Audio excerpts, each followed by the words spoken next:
आज मैं आपसे एक बहुत महत्वपूर्ण विषय पर बात करना चाहता हूँ, संवाद करना चाहता हूँ, और वो विषय है दुनिया को भारत की देन, विश्व को भारत की देन।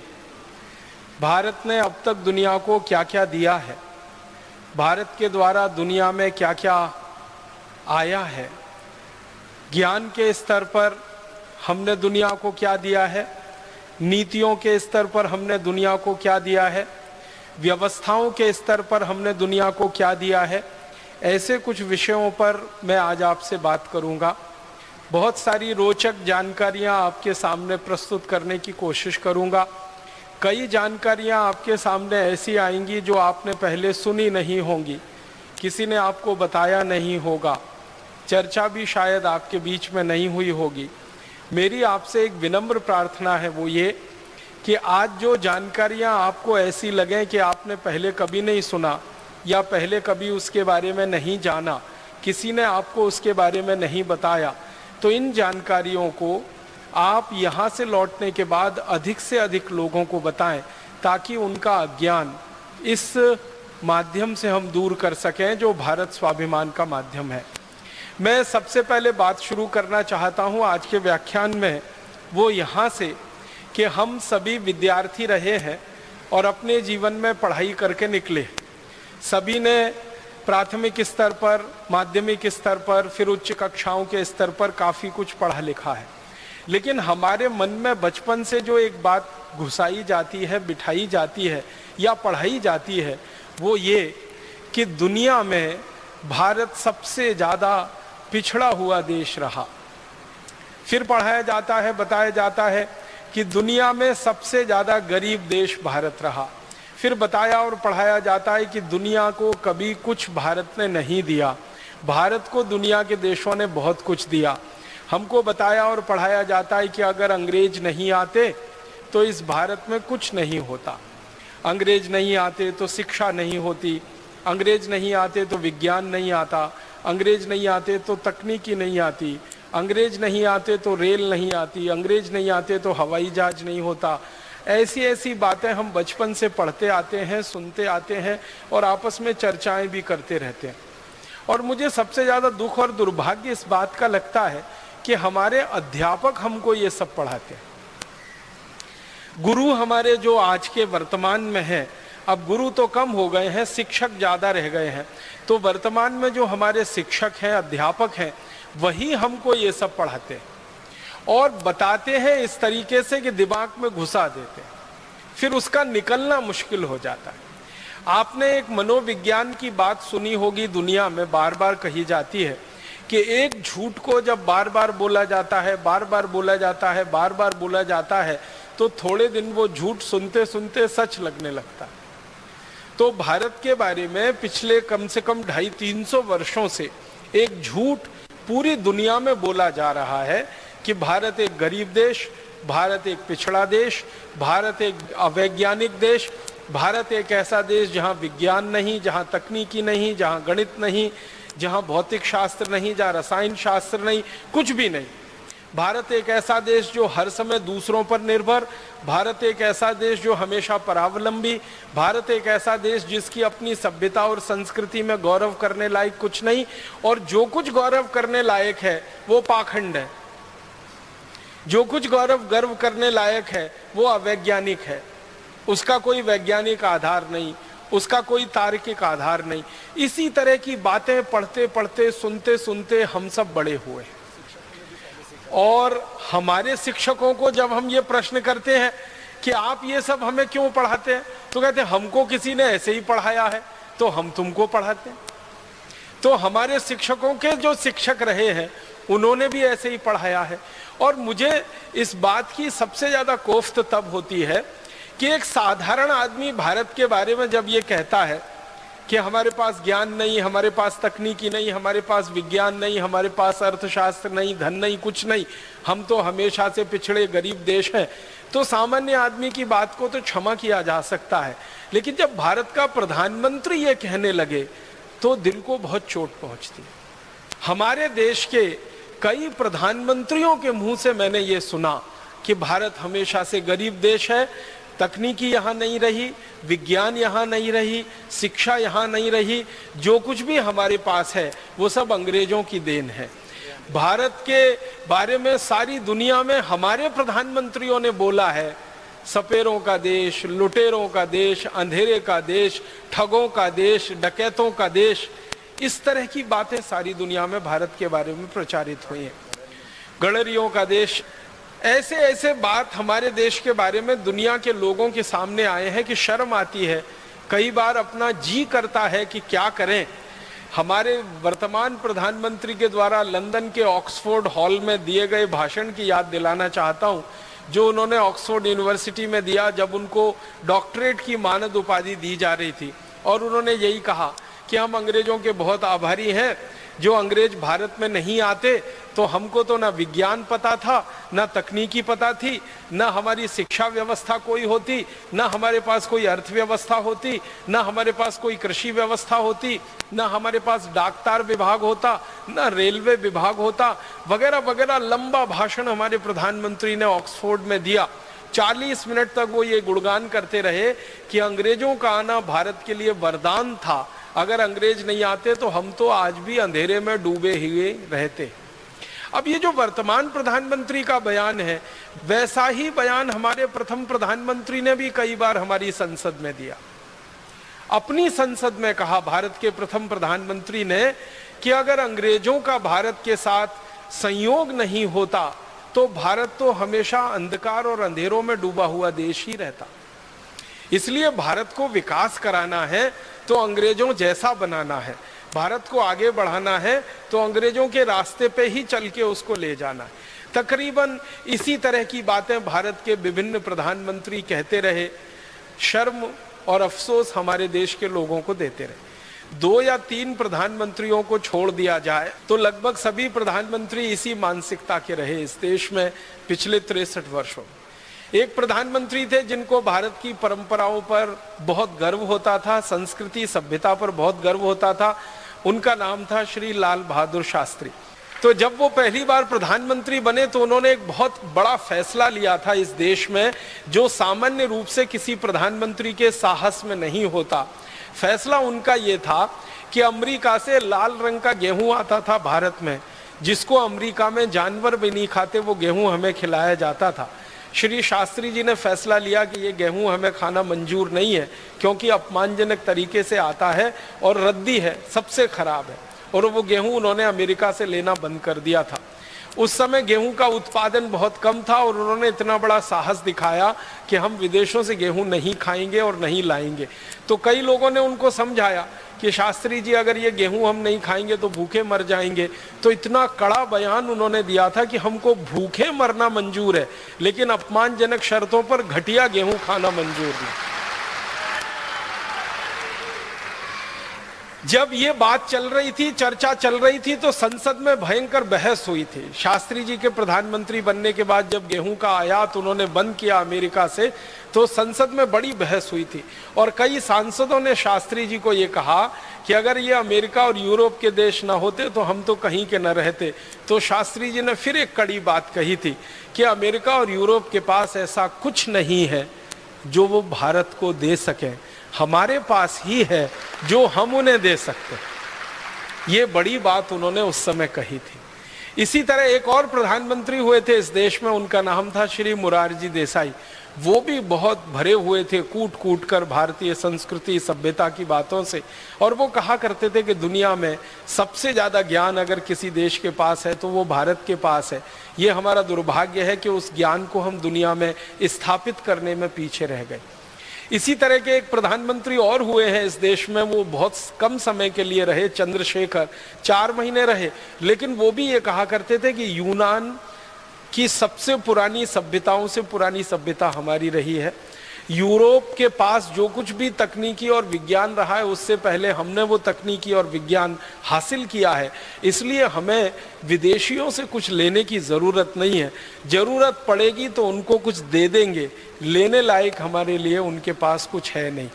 तो ऐसी बातें कहने वाले 2-3 प्रधानमंत्रियों को छोड़कर लगभग सभी प्रधानमंत्री इस मानसिकता के हुए कि भारत के पास कभी कुछ नहीं रहा, हमने कभी कुछ दुनिया को दिया नहीं, हमने हमेशा दूसरों के सामने हाथ पसार कर भीख मांगी है, चाहे ज्ञान की हो, चाहे पैसे की हो, चाहे तकनीक की हो, जो भी है हम दूसरों से लेकर अपने को आगे बढ़ाते रहे। ये बहुत बड़ा भ्रम है, ये बहुत बड़ा मिथ है। ये भ्रम जितनी जल्दी टूटे इस देश का, उतना ही देश के लिए बेहतर है। इस दृष्टि से मैं आज आपके सामने कुछ ऐसे तथ्य प्रस्तुत करना चाहता हूं जो हमारे इस भ्रम को पूरी तरह से तोड़ देंगे। और आज के बाद हम में गर्व होगा ये कहते हुए कि भारत के पास ही सब कुछ है, वो ज्ञान के स्तर पर हो, व्यवस्था के स्तर पर हो, नीतियों के स्तर पर हो, किसी भी स्तर पर हो। मैं शुरुआत करता हूं, भारत ने दुनिया को क्या दिया। सबसे पहली जो बात हम दुनिया के सामने कह सकते हैं बड़े गर्व से, गौरव से, और सारी दुनिया ने अभी उसको स्वीकार करना भी शुरू कर दिया है पिछले 10-12 वर्षों से। खासकर जब से कंप्यूटर आया तब से दुनिया ने कुछ वास्तविकताओं को स्वीकार कर लिया। उनमें से एक वास्तविकता को जो दुनिया ने स्वीकार किया है वो ये कि सबसे पहली भाषा और सबसे पहली लिपि दुनिया को दी है तो वो भारत ने दी है। लिपि आप समझते हैं, जिसमें भाषा लिखी जाती है, और भाषा तो आप जानते हैं। तो दुनिया की सबसे पहली भाषा और सबसे पहली लिपि जिसको लिखकर हम व्यक्त कर सकते हैं वो भारत ने ही दुनिया को दी है।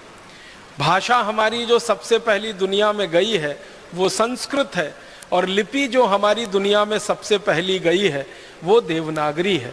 लेकिन भारत में कई ऐसे इतिहासकार हुए हैं जिनका ये कहना है कि देवनागरी लिपि से भी पहले एक लिपि हमने दुनिया को दी है जो आज लुप्त हो गई है हमारी लापरवाही के कारण, और वो लिपि ब्राह्मी लिपि रही है। ब्राह्मी लिपि के बारे में सारी दुनिया के वैज्ञानिकों ने एक बात जो स्वीकार की है वो ये है कि ब्राह्मी लिपि उतनी ही पुरानी है जितना पुराना भारत है। और भारत के पुराने होने के बारे में परम पूजनीय स्वामी जी के मुंह से अभी आपने सुना, 1 अरब 96 करोड़, माने लगभग 2 अरब साल पहले का ये पूरा हमारा ब्रह्मांड है, प्रकृति है जिसमें भारत बसता है। लगभग उतनी ही पुरानी ब्राह्मी लिपि मानी जाती है। अब समस्या उत्पन्न ये हो गई है कि इतनी पुरानी ब्राह्मी लिपि को पढ़ने वाले और समझने वाले वैज्ञानिकों की संख्या अभी नहीं है। बहुत थोड़े वैज्ञानिक रहे हैं जो लिपि वैज्ञानिक माने जाते हैं, जो वो भाषा को पढ़कर उसका अर्थ समझा सकते हैं। तो ब्राह्मी लिपि हमारी सबसे पुरानी लिपि है जो दुनिया के देशों को हमने दी। और दुनिया के लिपि वैज्ञानिक ये मानते हैं कि लिखना अगर दुनिया में सिखाया है किसी देश ने तो वो भारत ने ही सिखाया है, क्योंकि भारत के पहले लिखने की कला किसी भी देश को नहीं आती थी। भारत ने लिखना सिखाया, क्योंकि लिपि का आविष्कार सबसे पहले भारत में हुआ। जब आपके पास लिपि होती है तभी आप लिख सकते हैं। पढ़ना और बोलना तो थोड़ा आसान होता है, लेकिन लिखना थोड़ा कठिन माना जाता है, वो लिपि के प्रभाव से ही होता है। तो सबसे पहली लिपि हमारी, तो सबसे पहले लिखना हमारे यहाँ शुरू हुआ, और वो लिखना फिर हमारे यहाँ से चीन में गया। चीन ने हमसे लिखना सीखा। चीन के जो लिपि वैज्ञानिक हुए हैं, जो पिछले हजारों साल का अध्ययन कर रहे हैं, वो ईमानदारी से इस बात को स्वीकार करते हैं कि चीन के वैज्ञानिक, चीन के ऋषि मुनि भारत आए, उन्होंने लिपियों का अध्ययन किया, अध्ययन करके चीन में वापस गए, और वहां जाकर फिर उन्होंने अपनी लिपियों का आविष्कार किया। तो लिखना भारत ने सिखाया पूरी दुनिया को। और अगर भाषा आपने दी है पूरी दुनिया को, तो दूसरी बात भी कही जा सकती है कि बोलना भी हमने ही सिखाया पूरी दुनिया को। लिपि से लिखना आता है, भाषा से बोलना आता है। भाषा हमारी सबसे पुरानी संस्कृत जो सारी दुनिया में हमने दी है। दुनिया की जो विशिष्ट भाषाएं मानी जाती हैं अंग्रेजी को छोड़कर, जैसे जर्मन है, जैसे फ्रेंच है, जैसे डच है, जैसे इटालियन है, जैसे पोर्चुगीज है, जैसे स्पेनिश है, जैसे रशियन है, जैसे डेनिश है, दुनिया में विशिष्ट भाषाओं में ये मानी जाती है। अंग्रेजी को छोड़कर, अंग्रेजी विशिष्ट भाषाओं में नहीं मानी जाती, अंग्रेजी सामान्य भाषाओं में गिनती होती है। क्योंकि अंग्रेजी दूसरों की नकल है और जो दूसरी भाषाएं हैं वो मूल भाषाएं मानी जाती हैं। तो जो मूल भाषाएं मानी जाती हैं पूरी दुनिया में, जर्मन हो, फ्रेंच हो, डच हो, इटालियन हो, रशियन हो, फिर स्पेनिश हो, पोर्चुगीज हो, ये सभी मूल भाषाओं के मूल वैज्ञानिक जो अध्ययन करते रहते हैं वो ये कहते हैं कि हमारी सभी भाषाएं संस्कृत से निकली। जर्मनी में तो ये बात बिल्कुल गहराई तक स्वीकार की जा चुकी है कि जर्मन भाषा संस्कृत की देन है और जर्मनी के लोग अपने आप को बड़े गर्व से ये कहते हैं कि हम आर्य हैं, माने हम भारतवासियों के ही जैसे हैं, हमारे वंशज भारतवासी रहे हैं। जर्मनी की जो हवाई जहाज की सेवा है ना, उनकी सबसे बड़ी हवाई सेवा, उसका नाम है लुफ्थहान्सा। जब लुफ्थहान्सा के बारे में किसी जर्मन को मैंने पूछा कि ये लुफ्थहान्सा क्या शब्द है, जर्मनी का शब्द है, जर्मन का शब्द है, वो वैज्ञानिक मुझे हैरानी से देखने लगा, कहने लगा ये जर्मन का शब्द नहीं है, ये संस्कृत का शब्द है। मैं पूछा क्या है, तो उसने कहा लुप्तहंस, उसमें से बना लिया लुप्तहंसा। लुप्त माने खत्म हो गए, विलीन हो गए, और हंस जानते हैं एक बहुत विशेष किस्म का पक्षी जो आज दुनिया में हमें दिखाई नहीं देता। एक जमाने में सबसे ज्यादा ये हंस भारत में ही हुआ करते थे, तो उन्होंने कहा भारत के संस्कृत में से हमने ये निकाला है लुप्त हंसा। हंस जो लुप्त हो गए उनके नाम पर हमारी पूरी एयरलाइन चलती है जिसको लुफ्थहान्सा कहते हैं। पहली बार मुझे पता चला कि जर्मनी की सरकार का संस्कृत के प्रति इतना प्रेम है कि उन्होंने अपनी एयरलाइंस का नाम ही भारत के शब्दों से बना लिया। और आज जर्मनी में शिक्षा में, विश्वविद्यालय के स्तर की शिक्षा में संस्कृत की पढ़ाई पर और संस्कृत के शास्त्रों की पढ़ाई पर सबसे ज्यादा पैसा खर्च हो रहा है। और जर्मनी दुनिया का भारत के बाहर का पहला देश है जिसने अपनी एक यूनिवर्सिटी, एक विश्वविद्यालय संस्कृत साहित्य के लिए समर्पित किया हुआ है। और जर्मनी दुनिया का वो पहला देश है जिसने भारत के बाहर भारत की विद्या को सीखने और सिखाने की परंपरा शुरू की है। हमारे जो महर्षि चरक हुए, जिन्होंने चिकित्सा व्यवस्था का सबसे पहला सिद्धांत और सारी विद्याएं दुनिया को सिखाई, चरक, उनके नाम पर जर्मनी की सरकार ने विभाग बनाया है, उसका नाम ही है चरकोलॉजी। चरक ऋषि के नाम पर चरक लिया और लॉजी उसमें उन्होंने लगा दिया अंग्रेजी का, तो चरकोलॉजी विभाग उनका है, माने चिकित्सा विभाग। जर्मनी की सरकार सबसे ज्यादा भारतीय विद्याओं की जो खोज है उस पर खर्चा कर रही है। अंग्रेजी में उसको हम कहते हैं इंडोलॉजी। इंडोलॉजी का माने होता है भारतीय विद्याएं। तो भारतीय विद्याओं पर भारत के बाहर सबसे ज्यादा शोध अगर हो रही है तो जर्मनी में। और जर्मन वैज्ञानिकों से जब हम पूछते हैं कि ये सब आप क्यों कर रहे हैं, तो कहते हैं वो संस्कृत का कारण है, क्योंकि संस्कृत सबसे पुरानी भाषा है, सबसे पहली भाषा है, इसलिए सबसे पुराना और सबसे पहला ज्ञान भी इसी में है, और वो ज्ञान हमें सीखना है ताकि हम हमारे देश को आगे बढ़ा सकें। तो सबसे पहली भाषा और सबसे पहली लिपि हमने दुनिया को दी। अब संस्कृत के बारे में दो तीन महत्व की बातें जो सारी दुनिया के वैज्ञानिक कहते हैं वो मैं आपसे शेयर करना चाहता हूं। संस्कृत के बारे में सबसे अच्छी बात जो आज कही जा रही है वो ये कि कंप्यूटर को चलाने के लिए जिस भाषा का सबसे अच्छा उपयोग हो सकता है वो यही भाषा है संस्कृत। कंप्यूटर चलाने के लिए आप जानते हैं कुछ सिद्धांत तय किए जाते हैं, उनको अंग्रेजी में एल्गोरिथम्स कहते हैं। जो एल्गोरिथम सबसे अच्छी बनी है आज तक पूरी दुनिया में वो संस्कृत में ही बनी, अंग्रेजी में नहीं बनी। आपको सुनकर हैरानी होगी, दुनिया में कंप्यूटर चलाने वाली सबसे अच्छी algorithm, best in the world, पूरी दुनिया में सबसे अच्छी एल्गोरिथम वो संस्कृत में तैयार हुई है। और थोड़े दिन में संस्कृत की वो एल्गोरिथम सारी दुनिया पे छा जाने वाली है। सब वैज्ञानिक इस बात को स्वीकार कर रहे हैं। कारण जानते हैं क्या? वो कहते हैं कि इस भाषा में दो चीजें बहुत महत्व की हैं जो दूसरी भाषाओं में नहीं मिलती। पहली भाषा की जो विशेषता है संस्कृत की वो ये कि इसका जो व्याकरण है वो एकदम पक्का है। इतना पक्का है कि लाखों करोड़ों वर्ष पहले किसी ऋषि मुनि ने जो व्याकरण में कह दिया है वो 21वीं शताब्दी में भी उतना ही सच है जो लाखों करोड़ों वर्ष पहले। महर्षि पाणिनि के जो सूत्र हैं हजारों वर्ष पुराने हैं, और हजारों वर्ष पुराने महर्षि पाणिनि के सूत्रों में एक कॉमा एक फुल स्टॉप को भी बदलने की जरूरत आज तक किसी को नहीं लगती। ये इस भाषा की सबसे बड़ी विशेषता है।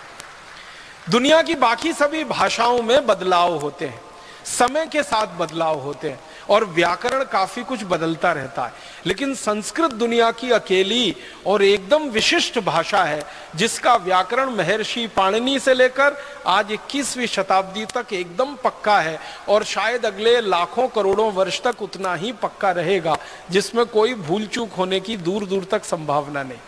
ये भाषा की सबसे बड़ी विशेषता होती है। और इसलिए फ्रांसीसियों ने अपनी जो भाषा बनाई फ्रेंच, उसको संस्कृत का आधार दिया। जर्मन लोगों ने जो अपनी भाषा बनाई जर्मन, उसको संस्कृत का आधार दिया। आप कभी फ्रेंच भाषा को या जर्मन भाषा को पढ़ने की कोशिश करेंगे तो वो बिल्कुल वैसी की वैसी है जैसे संस्कृत होती है। संस्कृत में धातु रूप होते हैं, शब्द रूप होते हैं, फ्रेंच में भी ऐसे ही होता है। और मैंने गिनना शुरू किया तो फ्रेंच, जर्मन, डेनिश और बहुत सारी भाषाओं की गिनती करते करते 56 ऐसी भाषाएं हैं जिनके शब्द रूप, धातु रूप लगभग संस्कृत जैसे हैं। बहुत मामूली सा अंतर है उनमें। और वो मामूली सा अंतर भी क्यों रखा गया? जब उन लोगों से बात होती है जिन्होंने इस भाषा पे काम किया, वो कहते हैं वो जानबूझ के रखा गया। मैं पूछता हूं क्यों, तो कहते हैं फिर तो पता ही नहीं चलेगा संस्कृत और हमें अंतर क्या है। तो हमने जानबूझ के कुछ अंतर छोड़ रखा है, शायद वो अंतर भी थोड़े दिन में खत्म हो सकता है। दूसरी सबसे बड़ी बात है जो सारी दुनिया के वैज्ञानिक अब स्वीकार करते हैं कि भारत की अकेली विशिष्ट भाषा संस्कृत है जिसके पास शब्दों का सबसे बड़ा भंडार। इतना बड़ा शब्द भंडार किसी भाषा में नहीं है जो संस्कृत भाषा के पास है। दुनिया की सबसे ज्यादा बोली जाने वाली भाषा जिसको हम अंग्रेजी कहते हैं या रशियन कहते हैं या जर्मन कहते हैं या फ्रेंच कहते हैं या डच, पोर्चुगीज, स्पेनिश कहते हैं, जिनको कहा जाता है या चाइनीज कहते हैं, इन सब भाषाओं से हजारों गुना ज्यादा शब्द संस्कृत में। महर्षि पाणिनि ने संस्कृत का ग्रामर जब तय किया, उस समय से लेकर और आज तक अगर संस्कृत के इस्तेमाल किए गए शब्दों की गणना की जाए कि कितने संस्कृत शब्द भाषा के स्तर पर इस्तेमाल हुए हैं और लोगों के बीच में वो आए हैं, शास्त्र के माध्यम से, साहित्य के माध्यम से, बोलचाल के माध्यम से, तो संस्कृत भाषा में अब तक जिन शब्दों का इस्तेमाल हो चुका है और भविष्य में और होगा, 102,78,50,00,000 शब्दों का इस्तेमाल अब तक संस्कृत भाषा में हो चुका है। 102,78,50,00,000 इतने शब्दों का इस्तेमाल महर्षि पाणिनि के समय से लेकर और अभी तक हो चुका है। और संस्कृत के विद्वान कहते हैं कि अगर आज से अगले 100-200 साल की बात हम करें और इसी तरह से संस्कृत में काम चलता रहे तो इतने ही शब्दों का और इस्तेमाल अगले 100 से 200 वर्षों में हो चुका होगा। जब संस्कृत कंप्यूटर की भाषा हो जाएगी थोड़े दिन में, क्योंकि दुनिया की सबसे अच्छी एल्गोरिथम संस्कृत में तैयार हुई है और सामान्य कंप्यूटर की भाषा में संस्कृत आने लगेगी, तो वैज्ञानिकों का कहना है कि 102,78,50,00,000 जो शब्द अब तक इस्तेमाल हुए हैं, इतने ही शब्द और इस्तेमाल हो चुके होंगे अगले 100 से 150-200 वर्षों में। माने दुनिया में किसी भाषा में इतना बड़ा शब्द भंडार होने की दूर दूर तक क्षमता नहीं है जो संस्कृत में। और संस्कृत भाषा के जो वैज्ञानिक हैं, जानकार हैं, वो ये कहते हैं अनंत शब्द भंडार।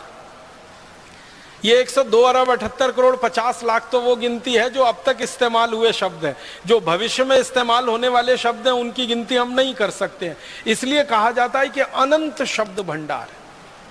दुनिया में किसी भाषा में इतना बड़ा शब्द भंडार नहीं। कोई व्यक्ति अगर लगकर ईमानदारी से 3 वर्ष करे काम तो संस्कृत भाषा का ये पूरा व्याकरण सीख सकता है और इतना बड़ा शब्द भंडार उसके कोश में आ सकता है।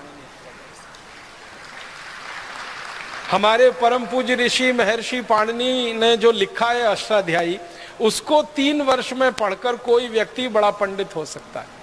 मैं और एक गहरी तीसरी बात कहना चाहता हूं संस्कृत के बारे में, जो दुनिया के सारे वैज्ञानिक कहते हैं, वो ये कि सबसे बड़ी बात, सबसे कम शब्दों में कहने की क्षमता अगर दुनिया की किसी भाषा में है तो वो संस्कृत में। सबसे बड़ी बात, एक वाक्य हो सकता है बहुत बड़ा, अगर हम पेज के लाइन के हिसाब से देखें तो बहुत सारे वाक्य ऐसे हो सकते हैं जो 1/4 पेज के हों, 1/3 पेज के हों, आधे पेज के हों।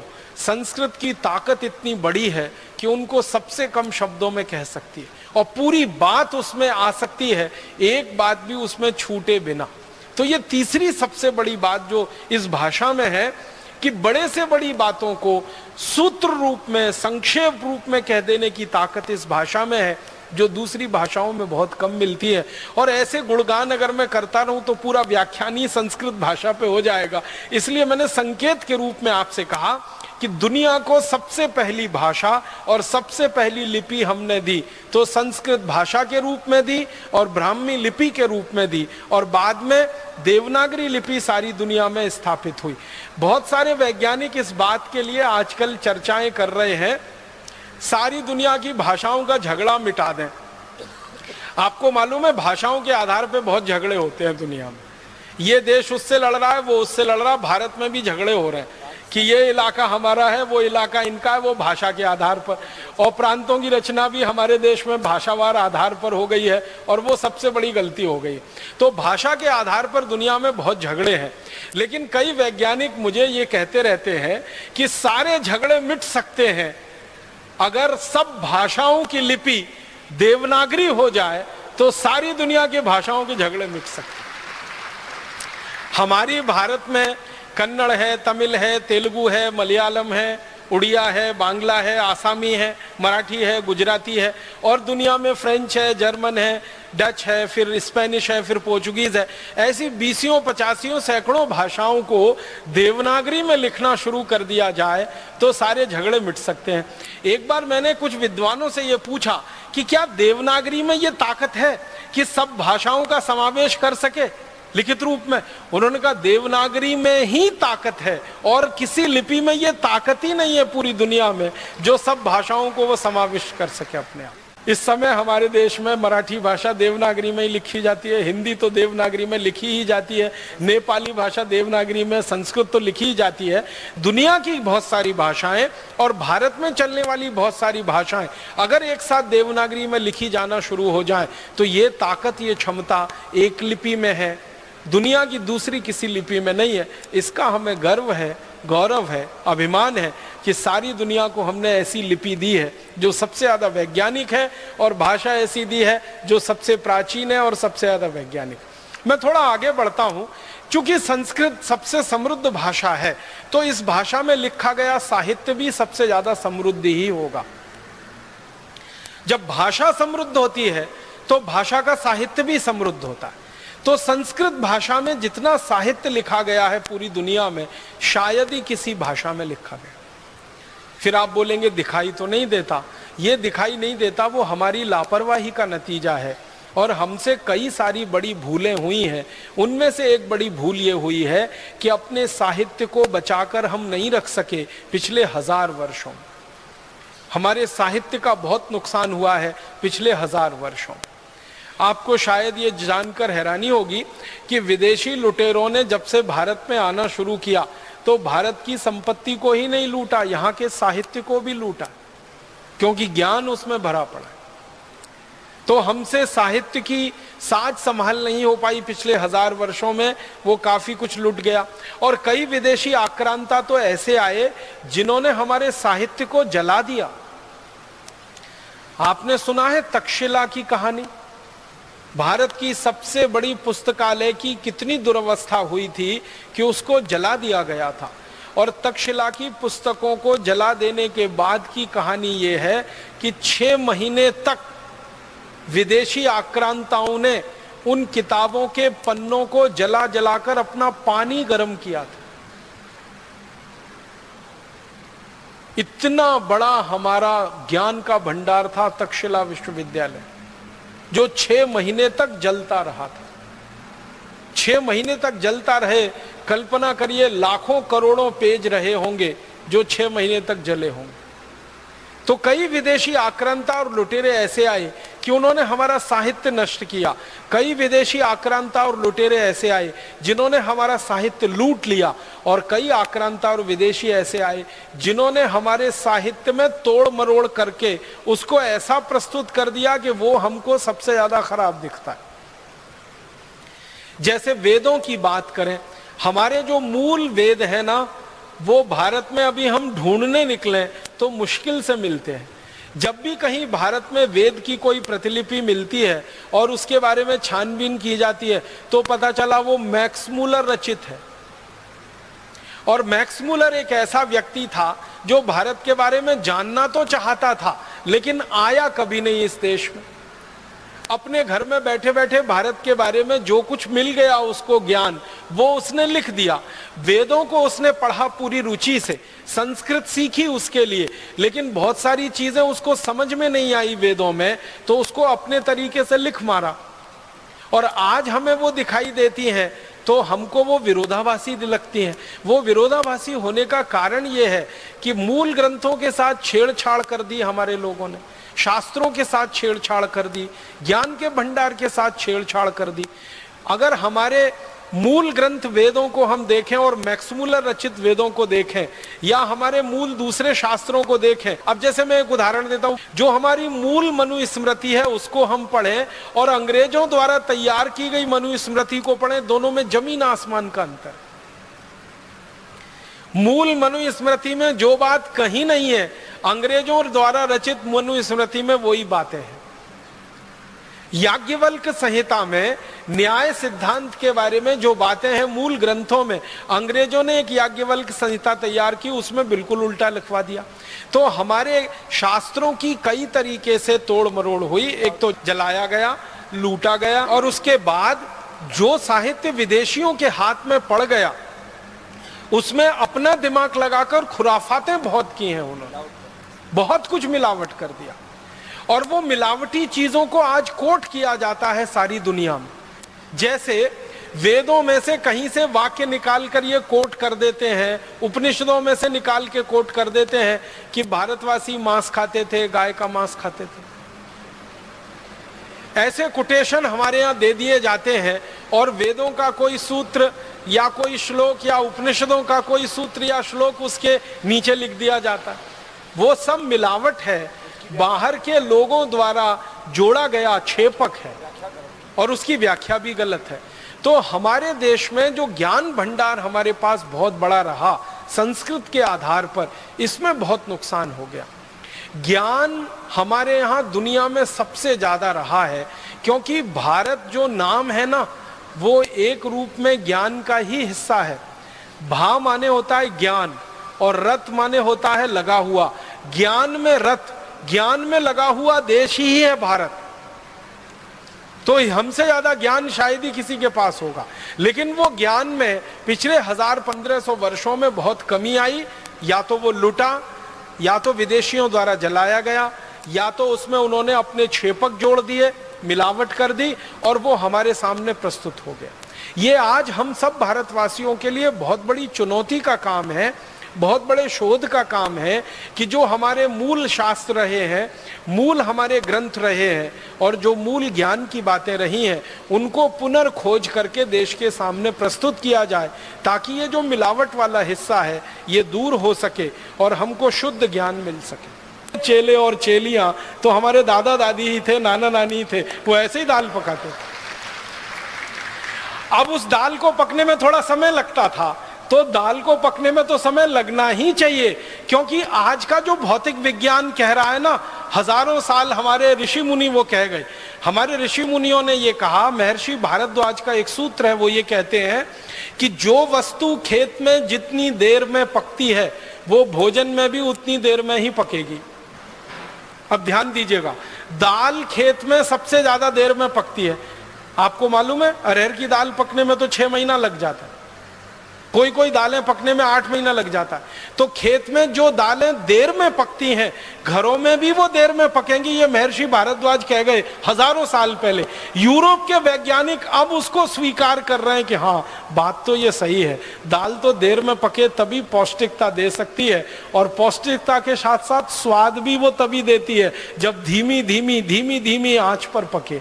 हमने वो जल्दी के चक्कर में कुकर लेके 10 मिनट में दाल पक जानी चाहिए उसको खाना शुरू किया है, और ये जोड़ों का दर्द फोकट में अपने शरीर में लेना शुरू कर दिया।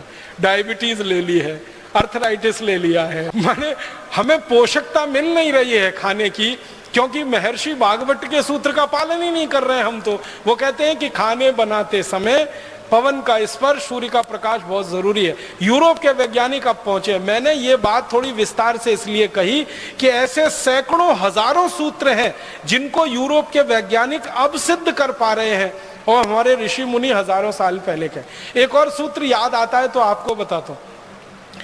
हमारे ये जो ऋषि मुनियों के शास्त्र है ना, ग्रंथ है, भागवत जी का है अष्टांग हृदयम, अष्टांग संग्रहम, या कोई दूसरा ग्रंथ पढ़ेंगे तो उसमें एक अभ्यास होता, अध्याय होता स्वस्थ व्रत। उसमें एक सूत्र है उषा पान का, सुबह सुबह उठ के पानी पीने का। परम पूजनीय स्वामी जी भी आपको बताते रहे। इस पर जापान में सबसे ज्यादा रिसर्च हुई है, आप हैरान हो जाएंगे। जापानियों ने अरबों डॉलर इस पे बहा दिया। एक सूत्र पर शोध करा है पिछले 40 साल, सवेरे उठकर पानी पीना। हमारे ऋषि मुनि हजारों साल पहले फोकट में बता गए सवेरे उठ के पानी पियो, और हम पीते भी रहे और उसके फायदे हमको होते रहे। अब वो फायदे हमको हजारों साल पहले मालूम है। सुबह उठकर पानी पियो तो 2 बड़े लाभ हैं। सबसे पहला लाभ है कि रात भर को मुंह की लार जो जमा हो गई वो अंदर गई, जो बहुत ज्यादा एल्केलाइन होती है। आप जानते हैं ये लार जो है ना क्षारीय होती है, और सुबह सुबह पेट में सबसे ज्यादा अम्ल तैयार होता है। तो सुबह की लार पेट में जानी ही चाहिए ताकि अम्ल को वो न्यूट्रलाइज करे। अम्ल और क्षार दोनों मिले तो एक दूसरे को न्यूट्रलाइज करते हैं। तो सुबह उठते ही पानी पी लिया, लार अंदर चली गई, अम्ल को उसने शांत कर दिया। और जिनके पेट का अम्ल शांत है उनके रक्त में अम्ल नहीं बढ़ेगा, और जिनके रक्त में अम्ल नहीं बढ़ेगा उनको सैकड़ों बीमारियां होने की दूर दूर तक संभावना नहीं। हजारों वर्ष पहले हमारे ऋषियों ने समझाया। दूसरा फायदा ये कि सुबह उठते ही पानी पी लिया, वो पानी बड़ी आंत में पहुंच गया, बड़ी आंत की उसने सफाई की, और आप संडास घर में घुसे, टॉयलेट में घुसे, और 2-3 मिनट में फ्रेश होके बाहर आ गए। हमारे ऋषि मुनि कहते हैं कि जो लोग सबसे ज्यादा स्वस्थ होते हैं उनको संडास घर में सबसे कम समय लगना चाहिए।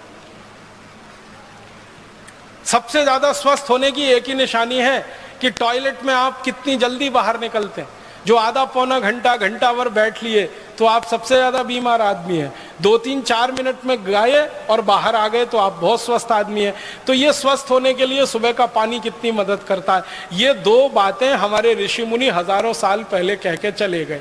अब जापानियों ने 40 साल इस पे रिसर्च किया और अरबों डॉलर फूंक दिए। अब वो 2 ही बातें वो भी कह रहे हैं, यही बातें कह रहे हैं जो हमारे ऋषियों ने हजारों साल पहले कह दी।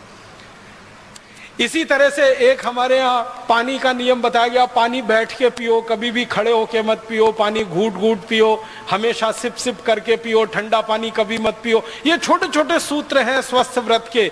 इनको अगर हमने ध्यान दिया और इनको दुनिया भर में स्थापित कराया होता तो हम सारी दुनिया में अब तक विश्व विजय कर चुके होते। लेकिन हमारी समस्या क्या रही कि ये छोटे बातों को हमने माना ही नहीं कि कोई गहरी बात इसमें है। जब दुनिया के दूसरे देशों को हम देखते हैं कि वो अरबों डॉलर खर्च करके ये रिसर्च कर रहे हैं और फिर उस नतीजे पर आ रहे हैं जो नतीजा हजारों साल पहले हमारे यहाँ था, तब गर्व की अनुभूति होती है कि ये तो हमने जान रखा है, कर रखा है। पानी की चिकित्सा, स्वस्थ व्रत के छोटे छोटे सूत्र, जर्मनी और जापान 2 देशों ने 40 साल अरबों डॉलर की खर्चा करके जो निष्कर्ष पाए हैं वो हमारे यहाँ हजारों साल पहले हैं। तो चिकित्सा में ज्ञान का भंडार सारी दुनिया के सामने सबसे पहले हमने ही प्रस्तुत किया। मैं आपको एक ऐसी बात कहना चाहता हूं जो कोई भी एलोपैथिक डॉक्टर सुनने से परेशान होता है, लेकिन वो सच है। वो ये है कि एलोपैथी 200-250 साल पुरानी चिकित्सा व्यवस्था है।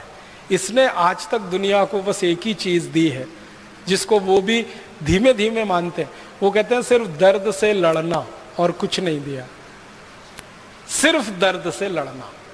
तरह तरह के जो दर्द है ना, उनसे लड़ना।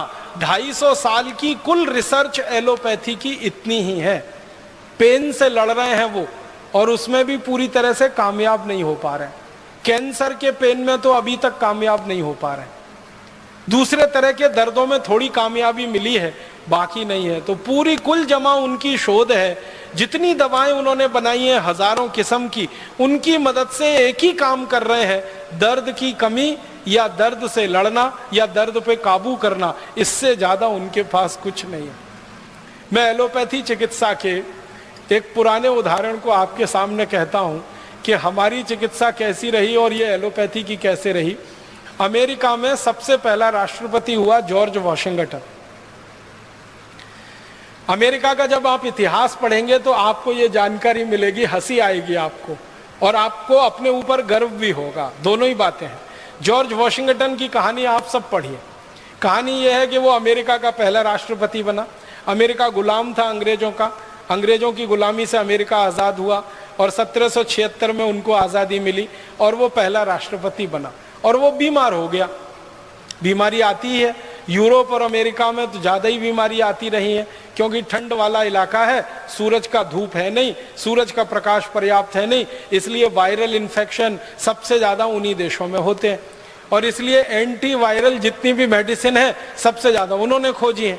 बैक्टीरियल इन्फेक्शन भी बहुत होते हैं, क्योंकि धूप नहीं है, सूरज का प्रकाश नहीं है, तो एंटी बैक्टीरियल ड्रग्स भी सबसे ज़्यादा उन्होंने ही बनाए। तो जिस देश में सबसे पहले एलोपैथी आई और या एलोपैथी सारी दुनिया में फैली, अमेरिका देश, उस अमेरिका के राष्ट्रपति को बुखार आ गया। जॉर्ज वॉशिंगटन बुखार में बीमार हो गया। अब बीमार हो गया तो उनके सारे चिकित्सक देश भर के और दुनिया भर के इकट्ठे होकर विचार करें कि इनका बुखार कैसे खत्म किया जाए, और जॉर्ज वॉशिंगटन का वो बुखार कम नहीं कर पाए। बुखार बढ़ता ही जाए, बढ़ता ही जाए, बढ़ता ही जाए, कम ना हो, कम ना हो। तो अंत में ये सब एलोपैथी के बड़े बड़े डॉक्टरों ने आपस में मिलकर एक फैसला किया, इसमें आप हंसना नहीं, गंभीरता से इसको लेना, कि जॉर्ज वॉशिंगटन के शरीर में खराब खून घुस गया है, इसको निकाला जाए, तभी बुखार ठीक होगा। तो पता है उन महान भावों ने क्या किया?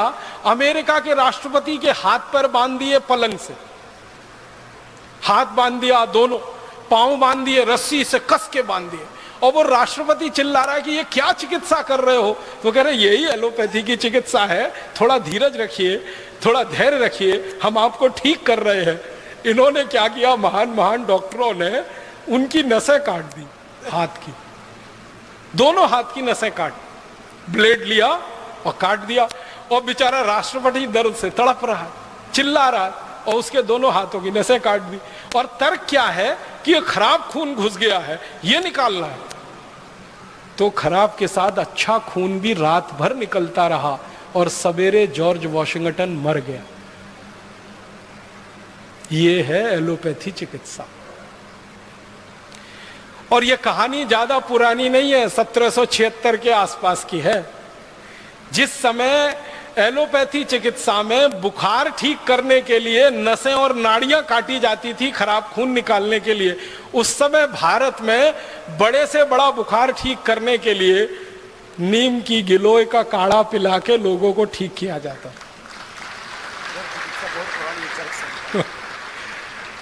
अब आप अंदाजा लगा लीजिए कि हमारे यहाँ खराब से खराब ज्वर, खराब से खराब बुखार को तोड़ने के लिए नीम की गिलोय है। ये तो एक है, ऐसी सैकड़ों चीजें अपने पास आयुर्वेद में है, बुखार तोड़क या बुखार नाशक, या जिनको हम एलोपैथी की भाषा में कहें एंटी पायरेटिक। तो एंटी पायरेटिक हमारे पास सैकड़ों चीजें हैं।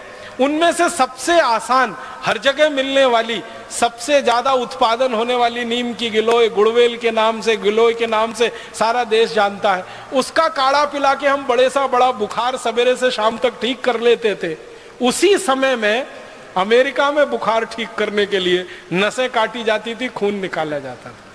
ये अंतर है आयुर्वेद और एलोपैथी में, और उसमें से एलोपैथी आगे बढ़ी है और आज सिर्फ वहीं पर आके खड़ी है कि दर्द से लड़ना या दर्द को कम करना, इतने में ही उनको सफलता मिली है।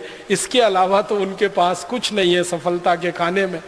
अब हमारे पास एक नहीं हजारों लाखों चीजें हैं दुनिया को बताने के लिए।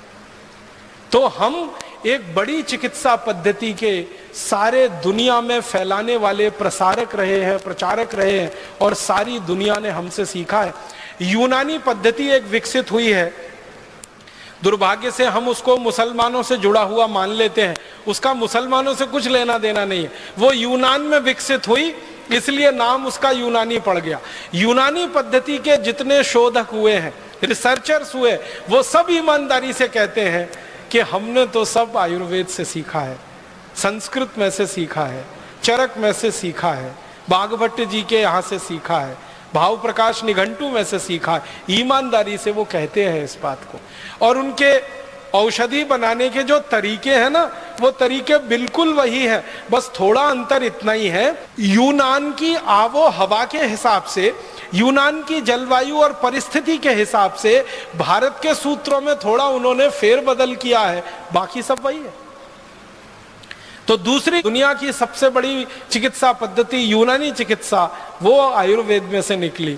सबसे मूल चिकित्सा तो आयुर्वेद की है, मूल सर्जरी हमारे यहाँ सुश्रुत की है, और नियम वगैरह जो हम इस्तेमाल कर रहे हैं आज की दुनिया में, वो महर्षि बागभट्ट के अष्टांग हृदयम और अष्टांग संग्रहम के। एक मैं रोचक बात आपसे कहना चाहता हूँ, एक अंग्रेजों के दस्तावेज के आधार पर कहना चाहता हूँ, वो ये कि प्लास्टिक सर्जरी जो आज की दुनिया की सर्जरी की आधुनिकतम विद्या है, प्लास्टिक सर्जरी, इसका आविष्कार भी भारत में ही हुआ। सर्जरी का तो हुआ ही है, प्लास्टिक सर्जरी का भी यही आविष्कार हुआ है भारत। और प्लास्टिक सर्जरी में आप जानते हैं, कहीं की त्वचा को काटकर कहीं लगा देना और उसको इस तरह से लगा देना कि पता ही ना चले, ये विद्या सबसे पहले दुनिया को भारत ने दी। मैं आपको पुराने दस्तावेजों के आधार की एक छोटी सी कहानी सुनाता हूँ। 1780 में दक्षिण भारत का एक महान व्यक्ति, जिसने देश को आज़ाद रखने में बड़ा महत्वपूर्ण योगदान दिया, देश की आज़ादी की रक्षा में, संप्रभुता की रक्षा में उसका पूरा जीवन लगा दिया, उसका नाम हैदर अली। हैदर अली दक्षिण भारत का सम्राट। आज हम जिसको कर्नाटक कहते हैं, कर्नाटक के एक बड़े भूभाग पर हैदर अली का राज्य हुआ करता था।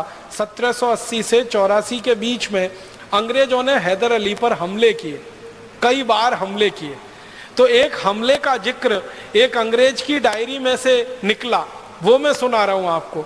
एक अंग्रेज आया, उसका नाम था कर्नल कूट, उसने हैदर अली पे हमला किया, और ये 1780 की घटना है। उस हमले में हैदर अली ने अंग्रेजों को परास्त कर दिया। हैदर अली का ये इतिहास रहा कि जब जब अंग्रेजों ने हैदर अली पर हमला किया, हैदर अली ने हर बार अंग्रेजों को हराया। एक बार भी अंग्रेज कभी उससे जीत नहीं पाए, एक बार भी नहीं जीते। हर बार आते थे, हमला करते थे, हार के चुपचाप चले जाते थे। हैदर अली के ऊपर जब बार बार अंग्रेजों के हमले हुए तो हैदर अली को थोड़ा गुस्सा आ गया। तो ये जो कर्नल कूट आया, हमला किया, हैदर अली ने उसको हरा दिया। और चूंकि उसको थोड़ा गुस्सा था अंग्रेजों से, तो उसने कर्नल कूट की नाक काट दी। हमारे भारत में नाक कटना सबसे बड़ी बदनामी होती थी। आप जानते हैं, पूरे रामायण की कहानी नाक कटने की कहानी है। जो सूपड़खा की नाक न कटी होती तो रामायण नहीं होती। और नाक कटना सबसे बड़ी बदनामी है। तो हैदर अली ने गर्दन तो नहीं काटी उसकी, कर्नल कूट की। वो चाहता तो गर्दन काट सकता था, क्योंकि कर्नल कूट पराजित हुआ था। कर्नल कूट अपनी डायरी में लिखता है कि मैं पराजित हो गया, हैदर अली के सैनिकों ने मुझे बंदी बना लिया और हैदर अली के पास मुझे ले गए। हैदर अली सिंहासन पर बैठा था, मैं उसके नीचे चरणों में बैठा था। वो चाहता तो मेरी एक झटके में गर्दन काट देता, लेकिन उसने गर्दन नहीं काटी, मेरी नाक काट दी। और फिर मुझे छोड़ दिया कि जाओ, अब कटी हुई नाक लेके जाओ और सबको बताओ कि तुम्हारी नाक क्यों कटी। तो कर्नल कूट लिखता है कि मुझे एक घोड़ा दे दिया उसने भागने के लिए, नाक काट के मेरे हाथ में रख दी और कहा भाग जाओ। तो मैं घोड़े पे बैठ के भागा। भागते भागते भागते भागते एक जगह वो लिखता है मैं बेलगाम में आ गया। बेलगाम आप जानते हैं, कर्नाटक का एक जिला। तो बेलगाम में आ गया। तो बेलगाम में एक वैद्य ने मुझे देखा, नाक से खून निकल रहा है, कटी हुई नाक हाथ में है। तो वैद्य ने कहा ये तुम्हारी नाक कहाँ कट गई? तो उसने झूठ बोला और कहा कि पत्थर मार दिया किसी ने। तो वैद्य ने कहा ये पत्थर मारी हुई नाक नहीं है, ये तलवार से काटी हुई नाक है। मैं वैद्य हूँ, मैं चिकित्सक हूँ, मैं जानता हूँ। तो उसने सच बताया कि मेरी नाक काटी गई है। किसने काटी? तुम्हारे राजा ने काटी, हैदर अली ने काटी। क्यों काटी? मैंने युद्ध किया उससे, मैं हार गया, उसने मेरी नाक काटी। तो वो वैद्य कहता है कि अब तुम क्या करोगे? कटी नाक से इंग्लैंड जाओगे, लंदन जाओगे? कहता है जाने की इच्छा तो नहीं है, लेकिन क्या करूं, जाना ही पड़ेगा। तो वो वैद्य इतना दयालु, इतना कृपालु, वो कहता है कि मैं तुम्हारी नाक जोड़ सकता हूं। तो कर्नल कूट कहता है मुझे तो भरोसा ही नहीं हुआ, ये नाक कैसे जुड़ सकती है कटी हुई? मैंने तो सुना नहीं अपनी जिंदगी में कि एक बार शरीर का कोई अंग कट जाए तो वो जुड़ सकता है। तो वैद्य जी कहते मैं जोड़ सकता हूं। तो कर्नल कूट ने कहा जोड़ दो। तो उसने कहा मेरे घर चलो। तो वैद्य जी उसको ले गया और ऑपरेशन किया। उस ऑपरेशन का 30 पन्ने में वर्णन है। वो 30 पन्ने तो नहीं सुना सकता, अंत में सुना रहा हूं। ऑपरेशन सफलतापूर्वक संपन्न हो गया, नाक उसकी जुड़ गई। वैद्य जी ने उसको एक लेप दे दिया बना के और कहा कि ये लेप ले जाओ, रोज सुबह शाम लगाते रहना। वो लेप लेके चला गया। 15-17 दिन के बाद बिल्कुल नाक उसकी जुड़ गई। फिर वो जहाज में बैठ के लंदन चला गया। 3 महीने बाद वो ब्रिटिश पार्लियामेंट में खड़ा होकर भाषण दे रहा है कर्नल कूट, और सबसे पहला सवाल पूछता है सब अंग्रेजों से, आपको लगता है मेरी नाक कटी हुई है?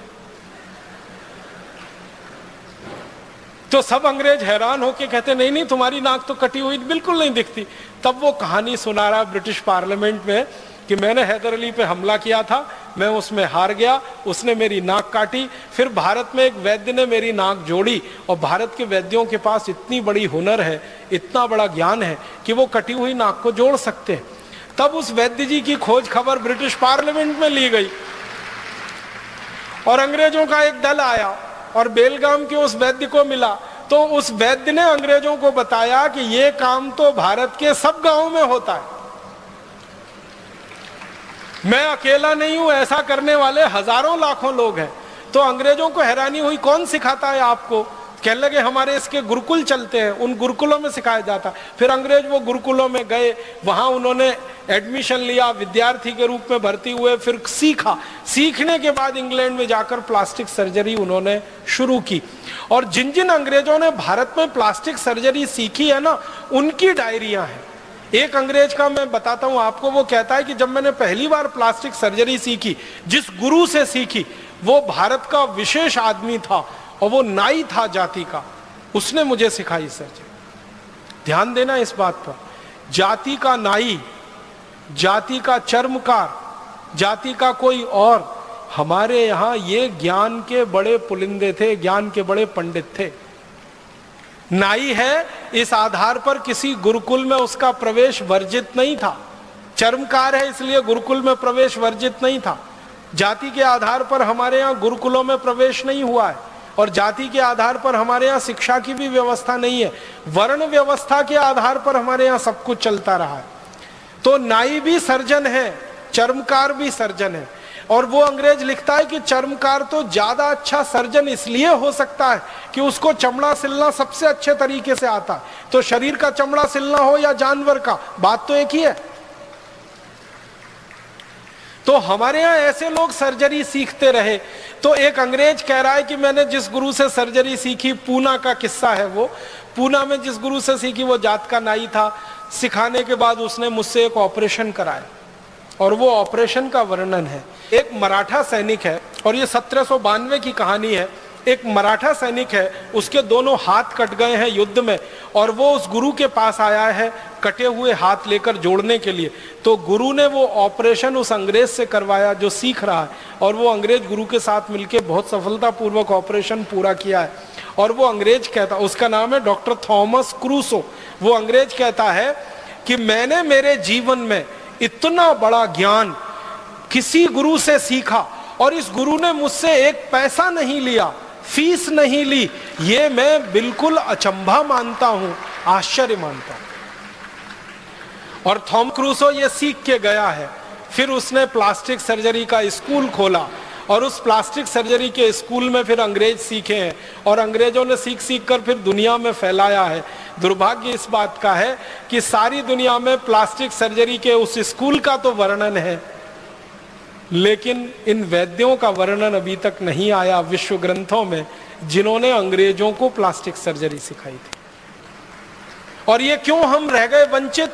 हुआ ये कि 17वीं शताब्दी से 19वीं शताब्दी के बीच में जब सारी दुनिया में ये रिकॉर्डिंग चल रही थी कि किस देश से क्या आया, किस देश ने दुनिया को क्या दिया, इसके लिए सारा भंडारण हो रहा था, ग्रंथालय बन रहे थे। उस समय चूंकि हम अंग्रेजों के गुलाम थे, इसलिए हम प्रयास नहीं कर पाए और वहां तक पहुंच नहीं पाए।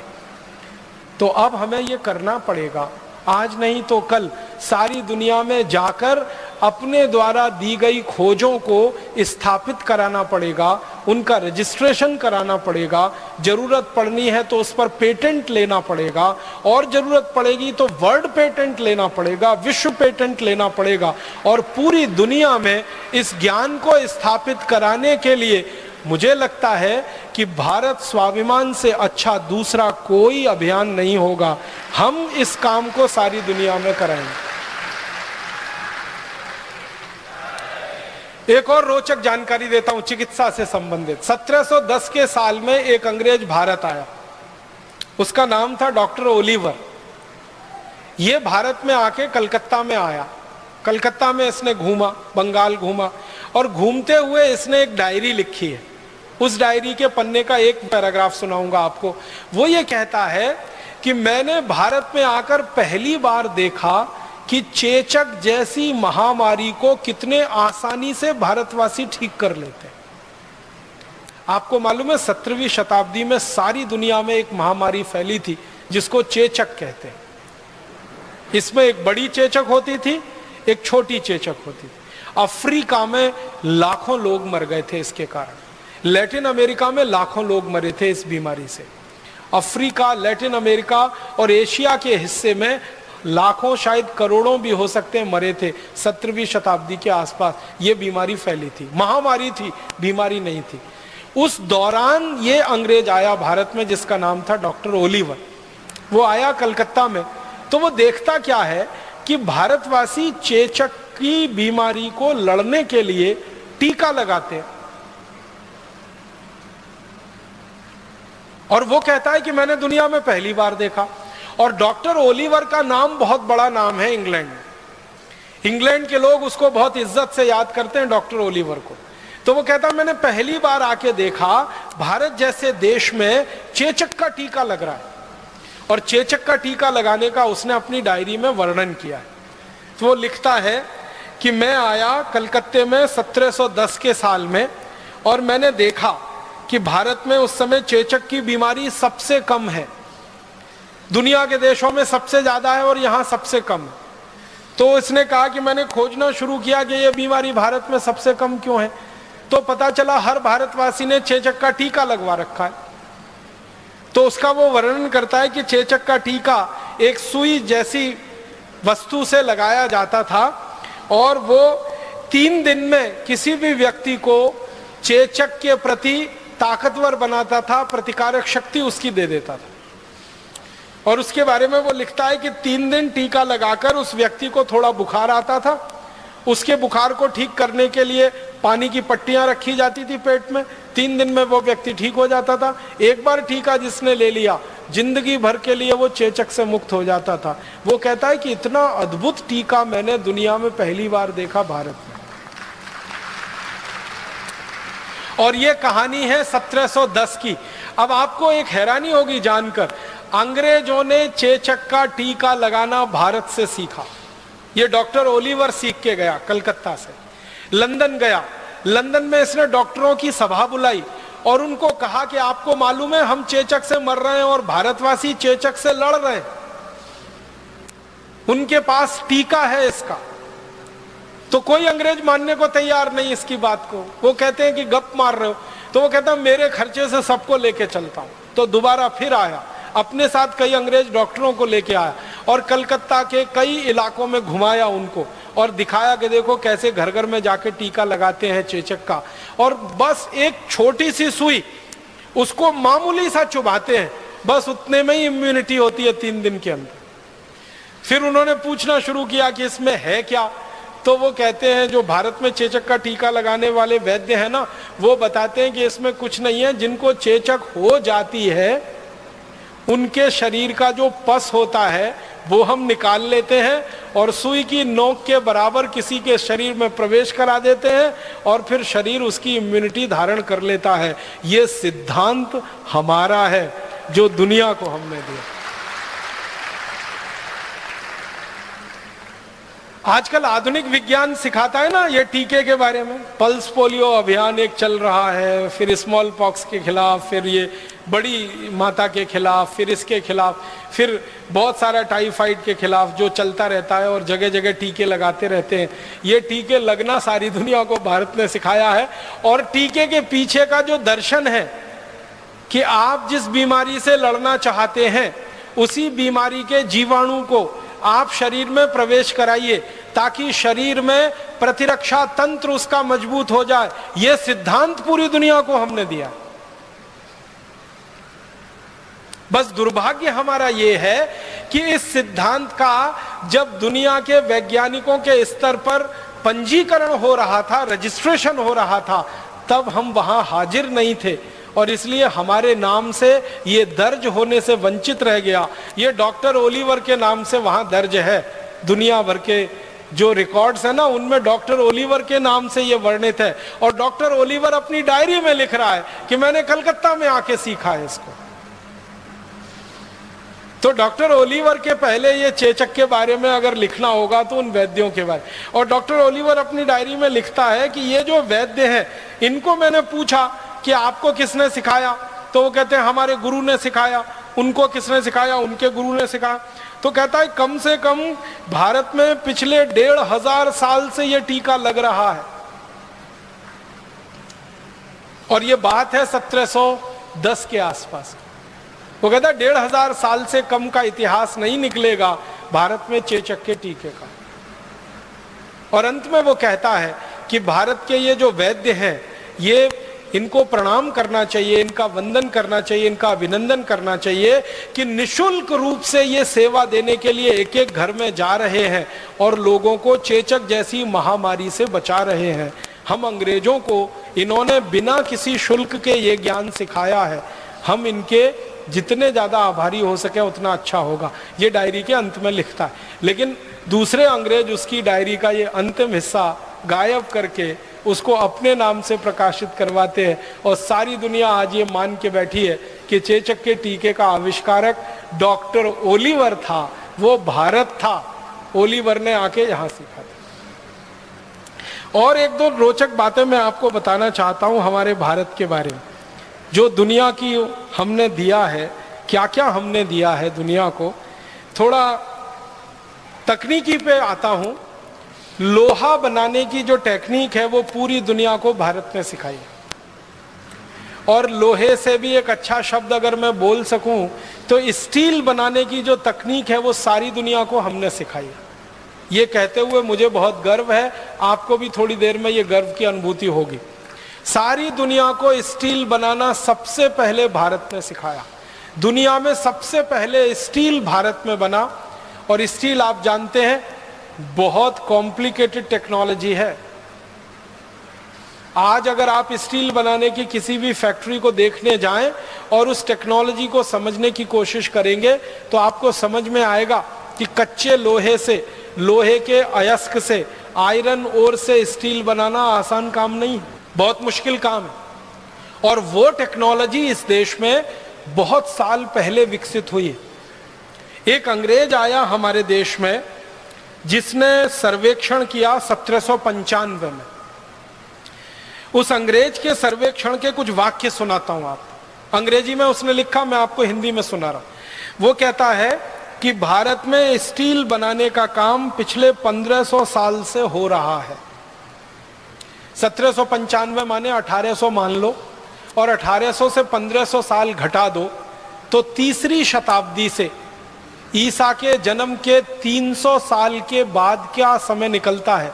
तीसरी शताब्दी से इस देश में स्टील बनाने का काम हो रहा है।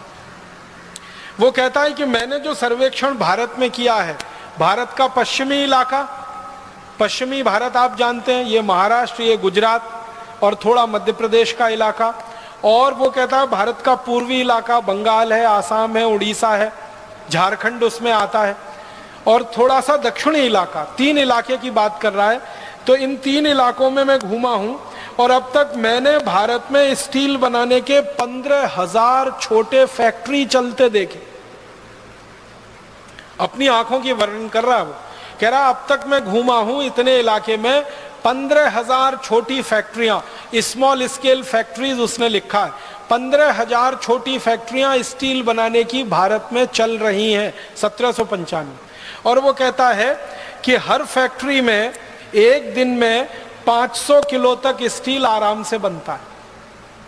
और वो कहता है कि हर एक फैक्ट्री 24 घंटे चलती है और उसमें मजदूरों की 3 पालियां हैं, 8-8 घंटे की 3 पाली में काम होता है, 24 घंटे फैक्ट्री चलती है। और ये फैक्ट्री को जो सबसे महत्वपूर्ण उपकरण लगता है वो लोहा गलाने वाली भट्टी है, जिसको आज हम अंग्रेजी में कहते हैं ना ब्लास्ट फर्नेस। कच्चा लोहा है, वो ब्लास्ट फर्नेस में डाला जाता है, फिर ब्लास्ट फर्नेस में तापमान बढ़ाया जाता है। 1500 डिग्री सेंटीग्रेड, 1400 डिग्री सेंटीग्रेड जब तापमान पहुंचता है तब लोहा पानी की तरह से उबलता है, फिर उसको निकाला जाता है, फिर ठंडा किया जाता है, फिर उसमें निकिल क्रोमियम जैसी चीजें मिला के स्टील तैयार होता है। तो वो कह रहा है कि जो सबसे महत्वपूर्ण फैक्ट्री का उपकरण है वो है भट्टी, ब्लास्ट फर्नेस।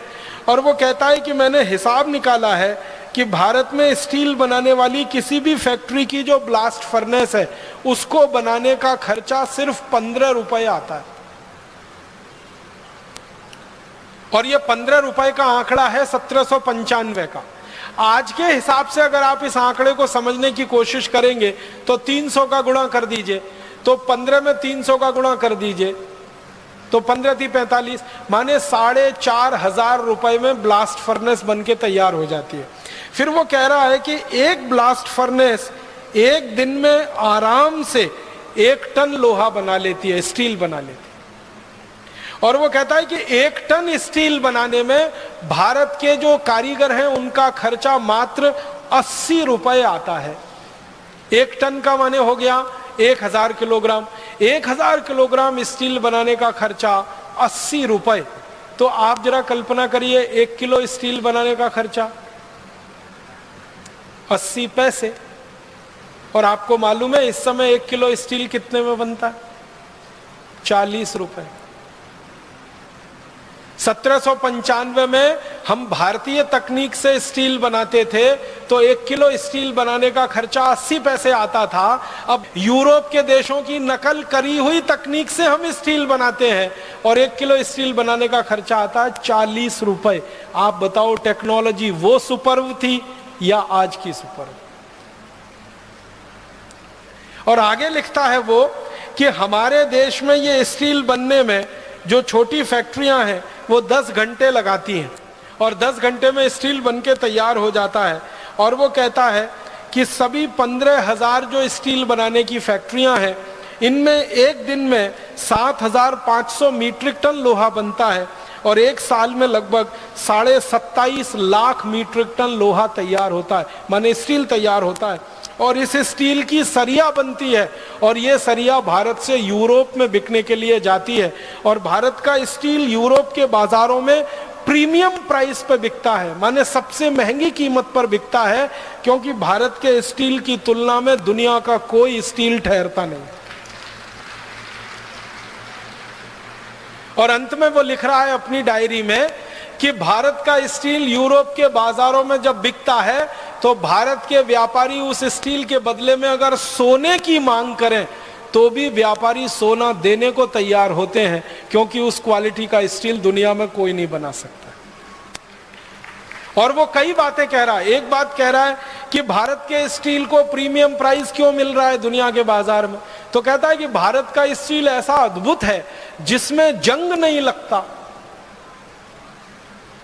और आप जानते हैं भारत में इस तरह का स्टील बनाने की हजारों साल से परंपरा है जिसमें जंग नहीं लगता। आप जाइए, मेहरौली नाम का एक गांव है दिल्ली में, उसे देखकर आइए। वहां एक लौह स्तंभ खड़ा हुआ है, सैकड़ों साल से बारिश में भीग रहा है और सैकड़ों साल से हवा के थपेड़े खा रहा है, लेकिन उस लौह स्तंभ में 1 इंच मात्र अभी तक जंग नहीं लगा है। ये भारतीय स्टील की क्वालिटी का नमूना है। तो जो अंग्रेज कह रहा है ना कि भारत का स्टील प्रीमियम प्राइस पे बिकता, वो कहता है इसलिए बिक रहा है क्योंकि ये सबसे अच्छी क्वालिटी का है। और वो कहता है कि दुनिया में भारत के बाद अगर सबसे अच्छा स्टील कोई बना सकता है तो वो स्वीडन है, लेकिन स्वीडन में स्टील बनाने का खर्चा भारत में स्टील बनाने के खर्चे से 100 गुना ज्यादा आता है। हम 80 रुपए का 1 टन स्टील बना लेते हैं और स्वीडन में 8,000 रुपए का 1 टन स्टील उस समय बनता है 1795। और वो कहता है कि भारतवासियों को अपनी इस कला पर और अपनी इस हुनर पर गर्व होने की जरूरत है कि सारी दुनिया में जब कोई नहीं जानता वो तकनीक उनको आती है।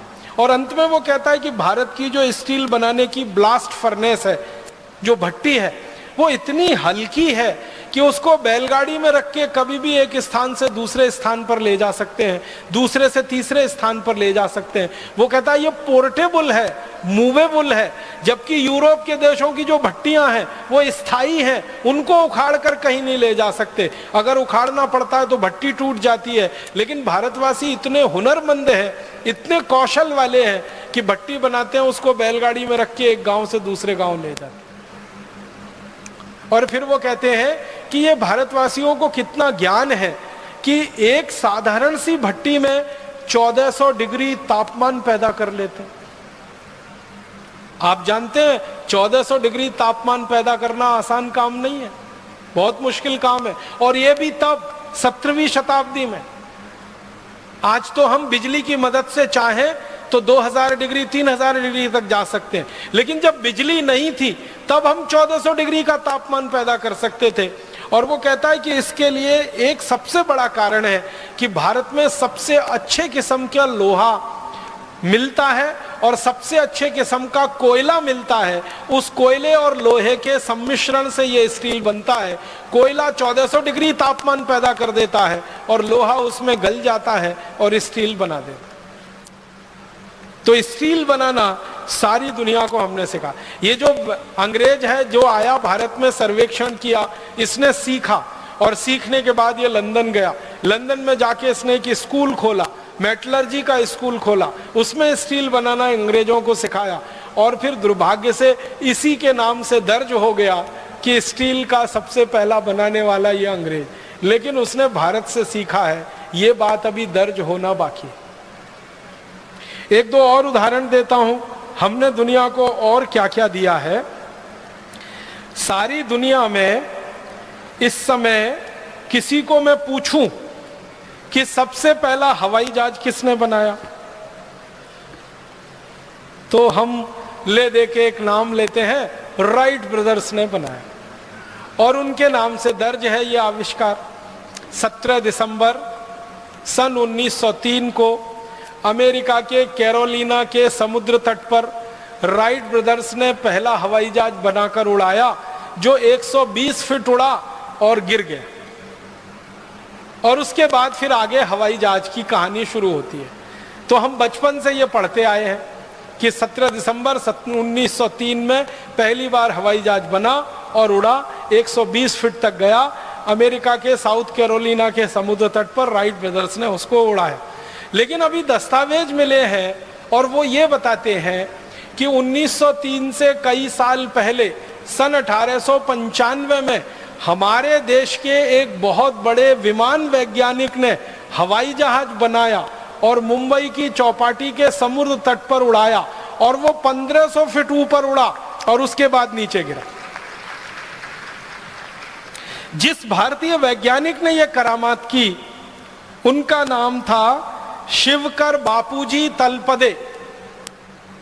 मराठी व्यक्ति थे। अगर आप मुंबई से परिचित हो तो मुंबई में एक छोटा सा इलाका है, उसको चीरा बाजार कहते हैं। वहां उनका जन्म हुआ और पढ़ाई लिखाई की। एक गुरु के सानिध्य में रह के संस्कृत शास्त्रों का अध्ययन किया।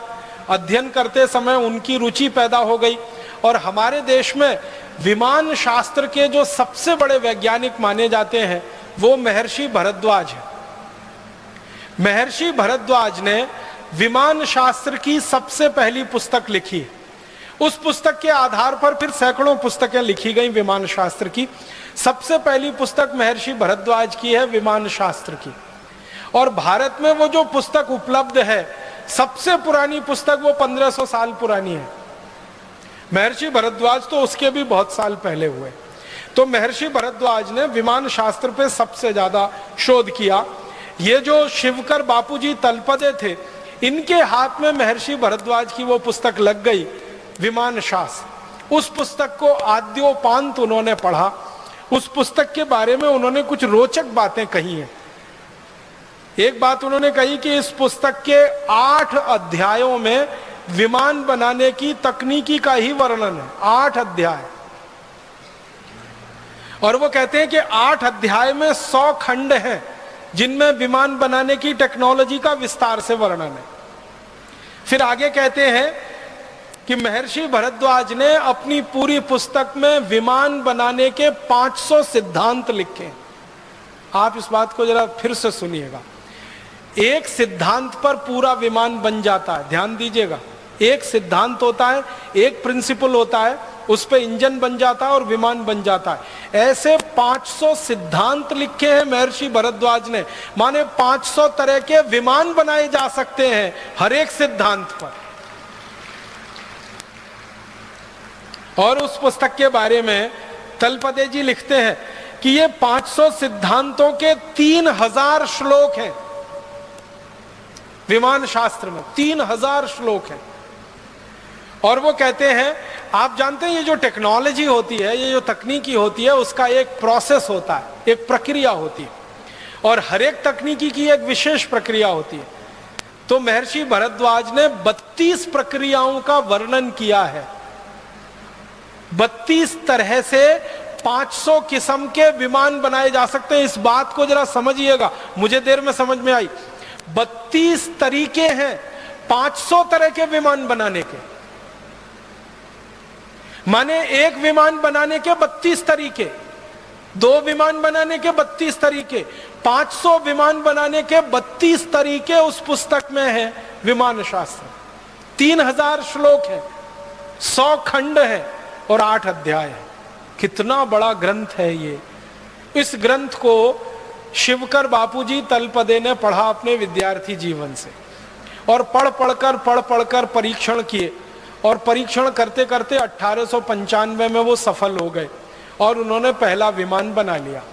और उस विमान को बना लिया तो उन्होंने उसको उड़ाकर भी दिखाया, और उसको देखने के लिए भारत के बड़े बड़े लोग गए। हमारे देश के उस समय के एक बड़े व्यक्ति हुआ करते थे, महादेव गोविंद रानाडे, जो अंग्रेजी न्याय व्यवस्था में जज की हैसियत से काम किया करते थे मुंबई हाई कोर्ट में। तो रानाडे जी गए उसको देखने के लिए। बड़ोदरा के एक बड़े राजा हुआ करते थे गायकवाड़ करके, वो गए उस विमान को देखने के लिए।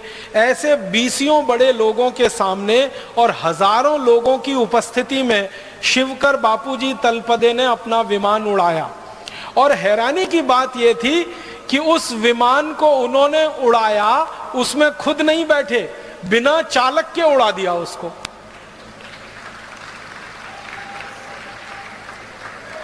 माने आप समझिए कि उस विमान को उड़ाया होगा तो कंट्रोल सिस्टम तलपदे जी के हाथ में है और विमान हवा में उड़ रहा है।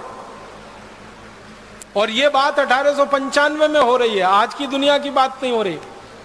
और उस विमान को उड़ाते उड़ाते 1500 फीट तक वो लेके गए। फिर उसके बाद उन्होंने उसको उतारा और बहुत सकुशल उतारकर उसको जमीन पे खड़ा कर दिया।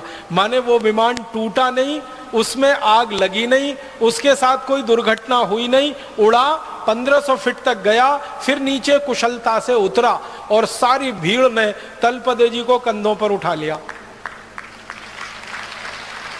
महाराजा गायकवाड़ ने उनके लिए इनाम की घोषणा की, एक जागीर उनके लिए घोषणा कर दी कि ये पूरी जागीर इनको दूंगा।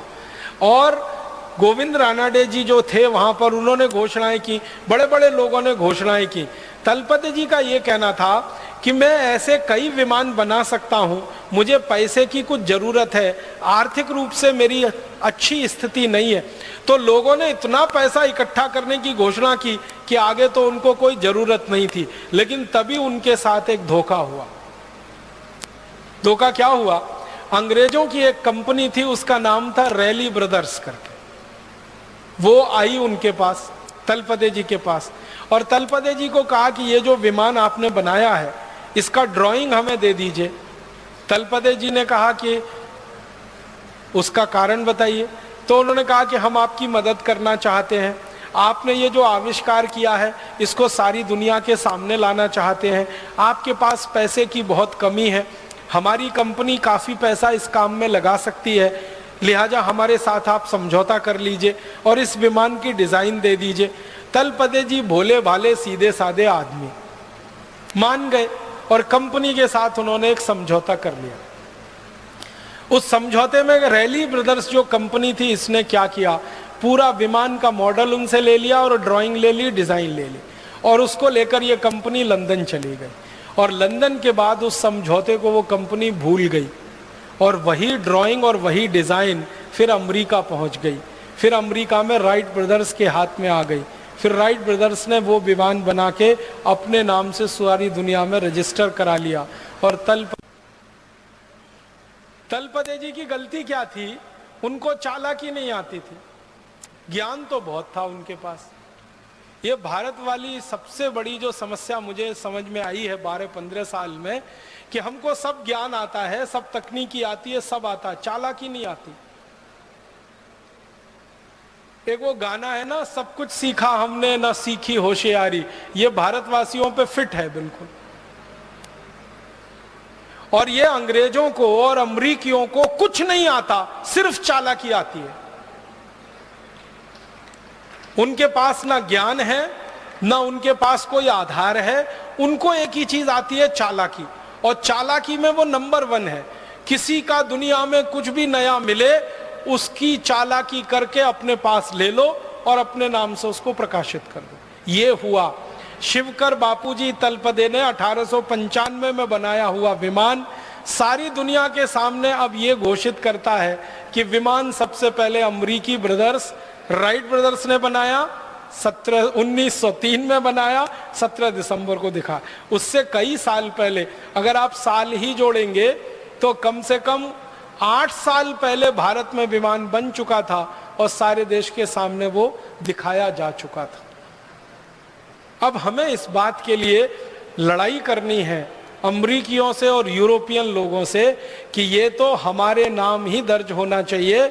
और रैली ब्रदर्स कंपनी ने जो बेईमानी और बदमाशी की थी समझौते के बाद, उसका उस कंपनी को हर्जाना देना चाहिए, क्योंकि समझौता करने के बाद बेईमानी की थी।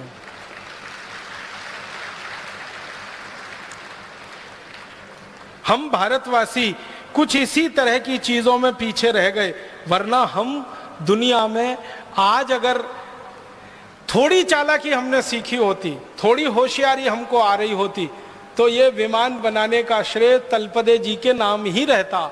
ये रैली ब्रदर्स की चोरी और फिर राइट ब्रदर्स तक उसका पहुंचना ये नहीं हो पाता। और बाद में तलपदे जी मृत्यु हो गई और उनकी मृत्यु के बाद सारी कहानी खत्म हो गई।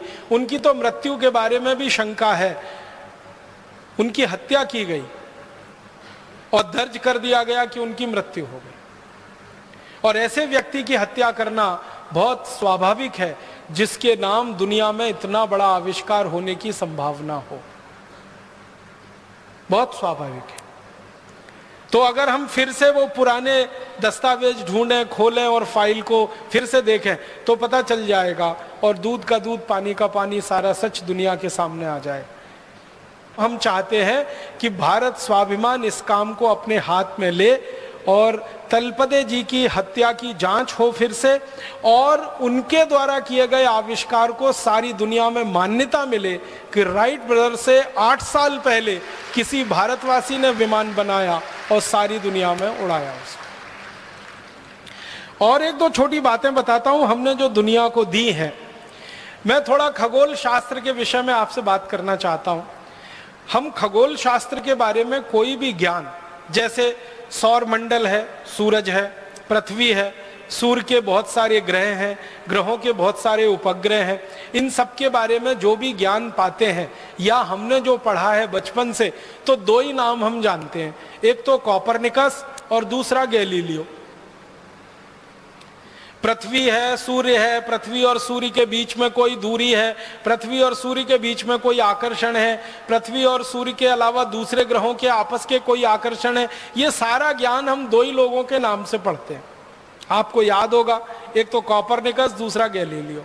कॉपरनिकस के ज्ञान के आधार पर हम पढ़ते हैं पृथ्वी सूर्य के चारों तरफ चक्कर लगाती है, पृथ्वी अपनी धुरी पर भी घूमती है, सूर्य के चारों तरफ भी घूमती है, अपनी धुरी पर घूमने से ये होता है, सूर्य के चारों तरफ घूमने से ये होता है। ये सब बचपन से हम पढ़ते आए कॉपरनिकस के नाम से या तो गैलीलियो के नाम से।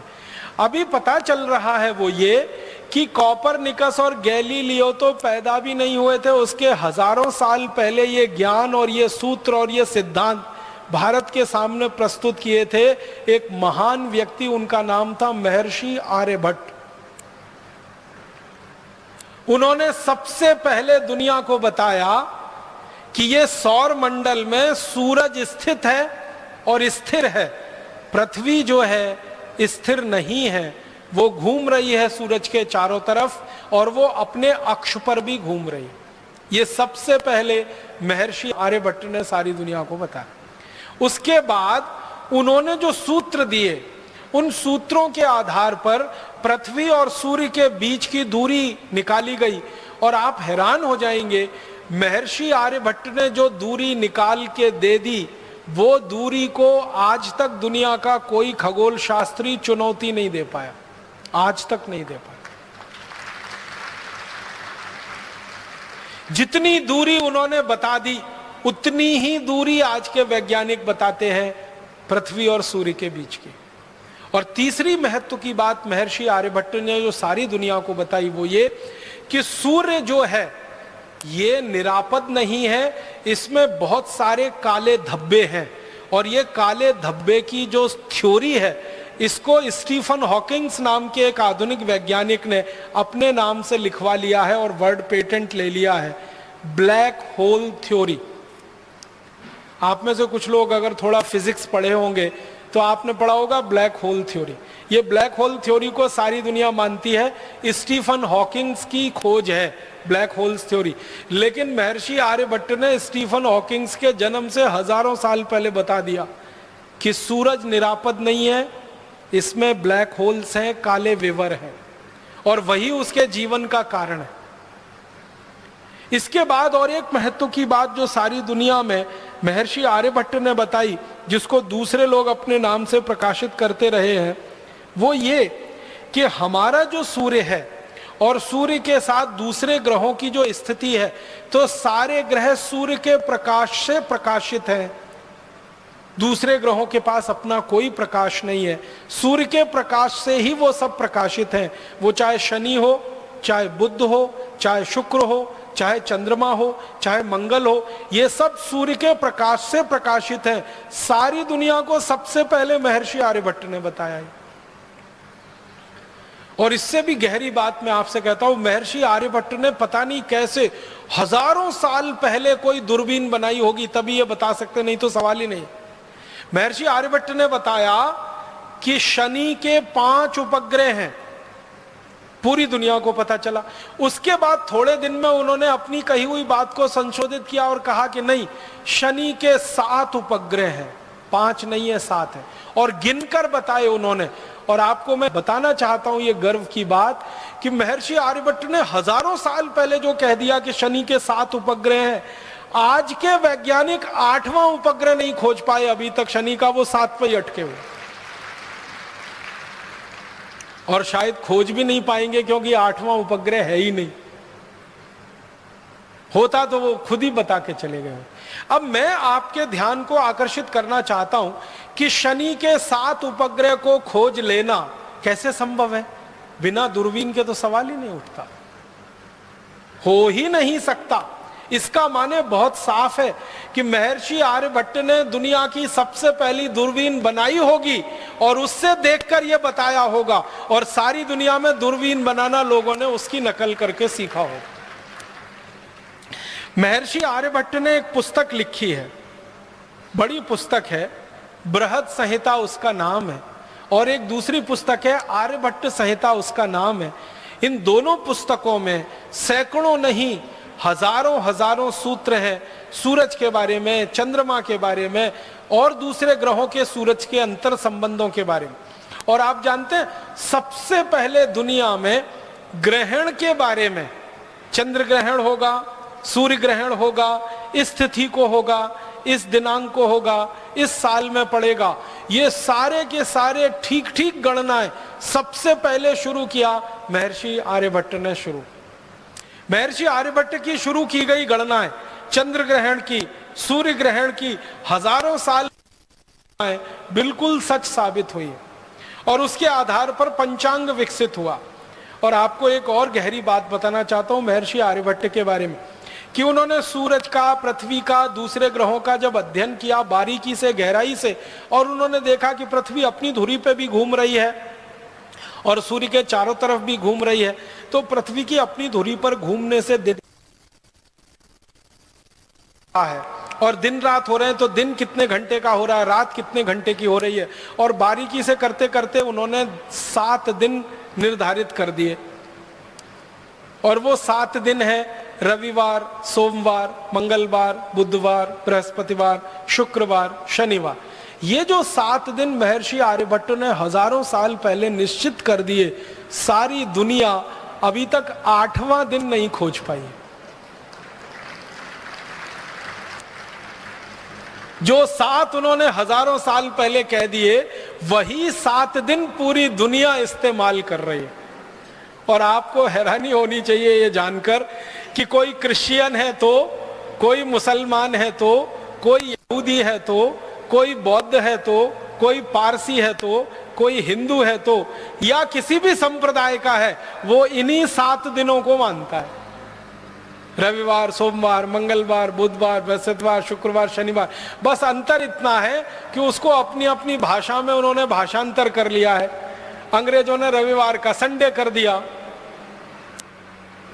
सोमवार का मंडे कर दिया, मंगलवार का ट्यूसडे कर दिया, बुधवार का वेडनेसडे कर दिया, गुरुवार का थर्सडे कर दिया, शुक्रवार का फ्राइडे कर दिया, शनिवार का सैटरडे। बस इतना ही किया है, भाषांतर ही किया है, बाकी कोई मूल बदलाव अंग्रेज नहीं कर पाए। और अंग्रेजों के आगे पीछे की सभ्यताओं ने भी उसको वैसे का वैसा ही स्वीकार किया। यूनान की पूरी सभ्यता ने यही स्वीकार किया, रवि, सोम, मंगल, बुध। मेसोपोटामिया की सभ्यता ने यही स्वीकार किया, बेबीलोनियन की सभ्यता ने यही स्वीकार किया। दुनिया में जो बड़ी बड़ी सभ्यताएं मानी जाती हैं, सब में ये रवि, सोम, मंगल, बुध, बृहस्पति, शुक्र, शनि ही है। और ये भारत की देन है सारी दुनिया की सभ्यताओं को, जिसमें वो एक कदम भी आगे हमसे बढ़ नहीं पाए हैं। जितना हमने खोज के बता दिया, वहीं पर पूरी दुनिया रुकी हुई है अभी तक। बहुत बड़ा योगदान है महर्षि आर्यभट्ट का इस खगोल शास्त्र की दुनिया में। और एक दो छोटी बातें बताता हूं कि महर्षि आर्यभट्ट का एक और बहुत बड़ा योगदान है सारी दुनिया के लिए, गणित का।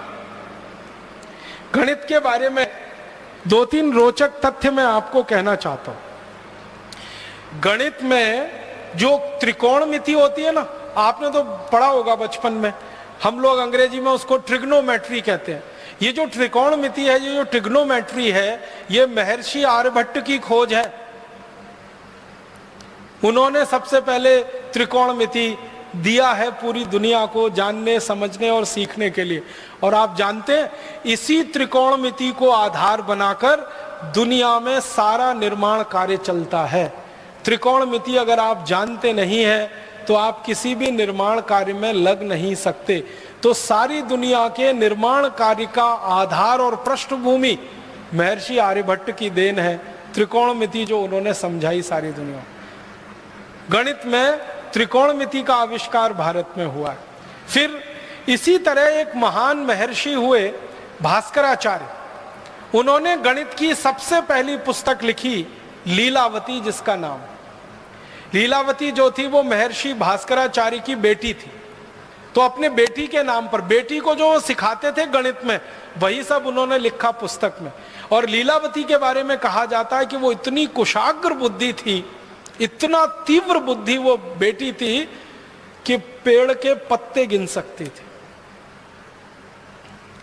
और जब भी उसको पेड़ के पत्ते गिनने के लिए कहा गया तो वास्तव में उतने ही पत्ते निकलते थे जितने होते थे, और उसको कहा जाता था कि तुम्हारी बुद्धि बहुत तेज चलती है, तो कहती थी वो पिताजी की कृपा है, उन्होंने मुझे गणित सिखाया। पेड़ के पत्ते गिन लेना कोई आसान काम नहीं है, ये कुछ ऐसा ही काम है कि आसमान में तारे गिन लेना। और लीलावती इसमें सिद्धस्थ थी। उस लीलावती के नाम से पुस्तक प्रकाशित हुई, महर्षि भास्कराचार्य की गणित की पहली पुस्तक, और सारी दुनिया ने उस पुस्तक को आधार बनाकर अपने यहाँ गणित का कोर्स बनाया है, सिलेबस बनाया। आपको हैरानी होगी जानकर, दुनिया के बहुत सारे देशों ने अपने गणित का सिलेबस लीलावती के आधार पर बनाया। ऐसे एक महान हमारे देश में गणितज्ञ हुए, उनका नाम था महर्षि ब्रह्मगुप्त। इन्होंने सारी दुनिया को सबसे पहले सिखाया जोड़ना, घटाना, गुणा करना और भाग करना। ये अंक गणित का जो 4 हिस्सा है, जोड़, घटाना, भाग और गुणा, ये सबसे पहले महर्षि ब्रह्मगुप्त ने पूरी दुनिया को सिखाया, और इसके लिए उन्होंने शास्त्र निर्माण किया। और महर्षि ब्रह्मगुप्त के ही नाम ये खोज है कि वर्ग करना और वर्गमूल करना, घन करना, घनमूल करना, ये भी उन्होंने सबसे पहले सूत्र दिया दुनिया को सीखने के लिए।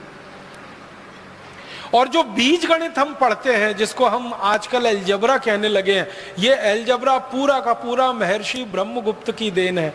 हमारा आज का एलजबरा और उसका सिलेबस महर्षि ब्रह्मगुप्त के लिखे हुए पुस्तकों पर आधारित है सारा का सारा। इसी तरह से एक प्रमेय होती है, एक थ्योरम है, वो हम लोग पढ़ते हैं बचपन में, 9वीं 10वीं कक्षा से लेके 12वीं तक हम उसका इस्तेमाल करते हैं। वो थ्योरम को पाइथागोरस थ्योरम कहते हैं।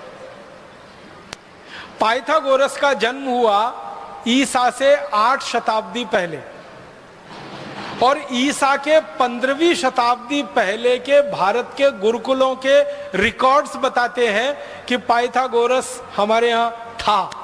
हम उसको बोधायन प्रमेय के रूप में पढ़ते थे। बोधायन एक महर्षि हुए, उनके नाम से वो प्रमेय पढ़ाई जाती थी भारत में ईसा के जन्म के 15 शताब्दी पहले, माने आज से लगभग 3500 साल पहले वो प्रमेय भारत में पढ़ाई जाती थी बोधायन प्रमेय के नाम से। और वो प्रमेय क्या है? कर्ण का वर्ग बराबर लंब का वर्ग धन आधार का वर्ग, हिंदी में कहते हैं ना, हाइपोटेन्यूज का स्क्वायर परपेंडिकुलर और बेस के स्क्वायर के एडिशन के बराबर। तो कर्ण का वर्ग बराबर लंब का वर्ग धन आधार का वर्ग, ये जो हम पढ़ते हैं, ये सबसे पहले बोधायन महर्षि की देन है, जिसके आधार पर सारी दुनिया ने सीखा। पाइथागोरस ने बेईमानी करके और चालाकी करके इसको अपने नाम से प्रकाशित करवा लिया, और वो आज तक सारी दुनिया इसी भ्रम में जी रही। इसी तरह से मैथमेटिक्स में, मॉडर्न मैथमेटिक्स में एक थ्योरम इस्तेमाल होती है, बाइनोमियल थ्योरम। अगर थोड़ा गणित आपने उच्च स्तर का पढ़ा होगा तो आपको तुरंत ये नाम ध्यान में आएगा। बाइनोमियल थ्योरम जो द्विपद प्रमेय है, वो सारी दुनिया को सबसे पहले भारत ने दी, और ये बाइनोमियल थ्योरम भी महर्षि आर्यभट्ट की देन है सारी दुनिया। और इसी तरह से हमारे भारत में एक विषय चलता है गणित में, जिसको मॉडर्न मैथमेटिक्स के नाम से आजकल कहने लगे हैं, कैलकुलस। और उसके 2 हिस्से हैं, इंटीग्रल कैलकुलस, डिफरेंशियल कैलकुलस। ये इंटीग्रल कैलकुलस सबसे पहले भारत में लाया जिस महर्षि ने, उनका नाम था माधवाचार्य। और डिफरेंशियल कैलकुलस पूरी दुनिया को सिखाया जिन महर्षि ने, उनका नाम था भास्कराचार्य। डिफरेंशियल कैलकुलस का आज का पूरा सिलेबस भास्कराचार्य जी की पुस्तक को सामने रख लो तो समझ में आ जाता है।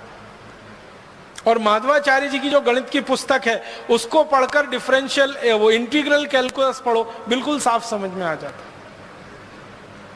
और गणित में सबसे ज्यादा शोध दुनिया में हुआ है तो वो भारत में हुआ है। भारत के बाद दूसरे नंबर पर सबसे बड़े गणितज्ञ माने जाते हैं दुनिया में, वो फ्रेंच लोग हैं। फ्रांसीसी लोग इस बात को स्वीकार करते हैं कि गणित अगर हमने सीखा है और दुनिया ने सीखा है तो वो भारत से सीखा है। और गणित की जो मूल बात है, 0, 1 2 3 4 5 6 7 8 9 जिसको हम नंबर सिस्टम कहते हैं, ये सारी दुनिया को भारत की देन है। और आपने मेरे व्याख्यान के पहले वो जो गीत सुना, जब 0 दिया मेरे भारत ने, वो सच है। सारी दुनिया को 0, फिर 1, फिर 2, फिर 9 तक की गिनती हमने सिखाई है। और जो गिनती सिखाएगा वही गणित बनाएगा। गणित तो उसी को आएगा जिसको गिनती आएगी। जिन्होंने गिनती गिनी है और जिन्होंने गिनती पढ़ी है वही गणित बना सकते हैं और गणित सिखा सकते हैं। तो भारत ने सारी दुनिया को गिनती दी है, गणित दिया है, गणित के सूत्र दिए हैं। और कुछ गणित के सूत्रों के बारे में तो आप सब जानते हैं। वैदिक गणित का नाम आपने सुना है? वैदिक गणित के सूत्र 17 सूत्र हैं। इन सूत्रों को जो सीख लेगा वो गणित का इतना बड़ा पंडित हो जाएगा कि कैलकुलेटर से ज्यादा तेज कैलकुलेशन वो कर पाएगा। कुछ भारतवासी सारी दुनिया में अपना चमत्कार दिखाते रहते हैं गणित का। एक बहन जी हैं, एक माता जी हैं, नाम नहीं लेना चाहता उनका, आप सब समझ जाएंगे 1 मिनट में। वो पूरी दुनिया में प्रवास करती हैं और बड़े बड़े शो करती हैं। लाखों रुपए उस शो के वो लेती हैं। एक एक व्यक्ति उस शो में जाए तो हजारों रुपए की टिकट खरीदता है, डॉलर्स में खरीदता है। और वो माताजी सबको यही बताती हैं गणित के सूत्र, और चमत्कारिक तरीके से बताती है। 10 अंक का कुछ संख्या लिख दो और 10 अंक की एक संख्या लिख दो, दोनों का गुणा कर दो। कैलकुलेटर जितनी देर में बताएगा वो माताजी उसके पहले बता देती हैं। और लाखों डॉलर बरसते हैं उनके ऊपर। वो कुछ भी नहीं है, वैदिक मैथमेटिक्स के सूत्र हैं। कोई सीख लेगा तो वो बता देगा, उसमें कौन सी खास बात है। और उनके बारे में अखबारों में बड़ा बड़ा विज्ञापन आता है, जिनका दिमाग कंप्यूटर से ज्यादा तेज चलता है, जिनके गणित की गणनाएं कंप्यूटर से ज्यादा तेज है, ऐसी माता जी का व्याख्यान सुनने आइए या दर्शन करने आइए।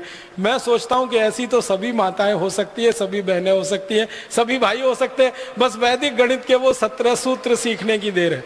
और वो सूत्र अगर आपको सीखने हो तो पुस्तकें उसकी बाजार में उपलब्ध हैं। मेरी आपको एक विनम्र प्रार्थना है, वो ये कि आपके घर में छोटे छोटे बच्चे हैं, उनको वो सूत्र जरूर सिखा दीजिए। गणित उनको रोचक हो जाएगा। हमारे देश के बच्चों को गणित में ही सबसे ज्यादा बोरियत आती है, क्योंकि आज जो हम गणित सीखते हैं और सिखाते हैं वो अंग्रेजों के तरीके से सीखते हैं और अंग्रेजों के तरीके से सिखाते हैं, उसमें रस बिल्कुल नहीं है। लेकिन ये जो वैदिक गणित लिखा गया है, इसको सीखने में इतना रस है कि आप 90 साल के भी हो जाएं तो भी आप वैसे ही सीखेंगे जैसे 15-17 साल के बच्चे सीखते हैं। हमारे भारत में शिक्षा के बारे में जो सबसे गहरी बात है कि शिक्षा को रसपूर्ण बना के सिखाना, हंसते हंसते सिखा देना, खेलते खेलते सिखा देना, गाना गाते गाते सिखा देना, गीत गाते गाते सिखा देना, दुनिया में कहीं नहीं है ये। तो वैदिक गणित के सूत्रों को आप सीखें, बहुत अच्छा हो, नहीं तो अपने बच्चों को जरूर सिखाएं। पुस्तकें बाजार में उपलब्ध हैं, उनसे आप आसानी से कर सकते हैं। और मेरा तो कहना है कि आप सीखकर दूसरों को सिखाने का अभियान चला सकते हैं। कम से कम ये जो तिलिस्म बना हुआ है 2-3 लोगों के नाम पर कि वो गणना करते हैं कंप्यूटर से ज्यादा तेज, मैं चाहता हूं भारत स्वाभिमान का हर कार्यकर्ता, वो भाई हो या बहन, कंप्यूटर से तेज गणना कर सकता है अगर वैदिक गणित के ये सूत्र सीख लें। 1-2 बात और कहना चाहता हूं। हम भारतवासियों ने दुनिया को और क्या क्या दिया है। सारी दुनिया को सबसे पहले बर्फ बनाना हमने सिखाया। अद्भुत देश है ये भारत, यहां बर्फ सबसे कम है लेकिन बर्फ बनाना सबसे ज्यादा हम ही जानते हैं। भारत में बर्फ जहां है ना, वो कुल मिला के 2-4 राज्य हैं। एक तो जम्मू कश्मीर है, एक तो हिमाचल प्रदेश है, एक तो हमारा ये उत्तराखंड है, और थोड़ा बहुत उत्तर पूर्व के कुछ प्रदेश हैं छोटे जहां पर बर्फ गिरती है। ये बर्फ प्रकृति की बनाई हुई है, लेकिन हम भारतवासी इस बात का गर्व कर सकते हैं कि मनुष्य की बनाई हुई सबसे पहली बर्फ हमने दी है दुनिया को, और उसकी तकनीकी भी हमने बताई है पूरी दुनिया को। हमारे देश में एक महान राजा हुआ, उसका नाम था हर्षवर्धन। हर्षवर्धन के बारे में आप सबने पढ़ा है, सुना है, जानकारी आपको होगी। हर्षवर्धन की 2-3 बातें मैं आपसे कहना चाहता हूं। पहली बात यह है कि वो वैज्ञानिक था और राजा हुआ। सबसे बड़ी बात उसके बारे में जो दुनिया नहीं जानती वो ये कि वो खाली राजा नहीं था, वो वैज्ञानिक था और राजा हुआ। और चक्रवर्ती सम्राट हुआ। चक्रवर्ती सम्राट का मतलब आप समझते हैं? भारत में चक्रवर्ती सम्राट कौन हो सकता है? जो एक गांव का राजा होता है उसको हमारे देश में कहा जाता है सरपंच। जो 10 गांव का राजा होता है उसको कहा जाता है नायक। जो 100 गांव का राजा होता है उसको कहते हैं सामंत। जो 1000 गांव का राजा होता है उसको कहते हैं राजा। फिर 10,000 गांव का जो हो जाए राजा वो महाराजा। फिर 1 लाख गांव का जो हो जाए वो सम्राट। और 7 लाख गांव का जो राजा हो वो चक्रवर्ती सम्राट। और भारत में लगभग 7 लाख ही गांव रहे।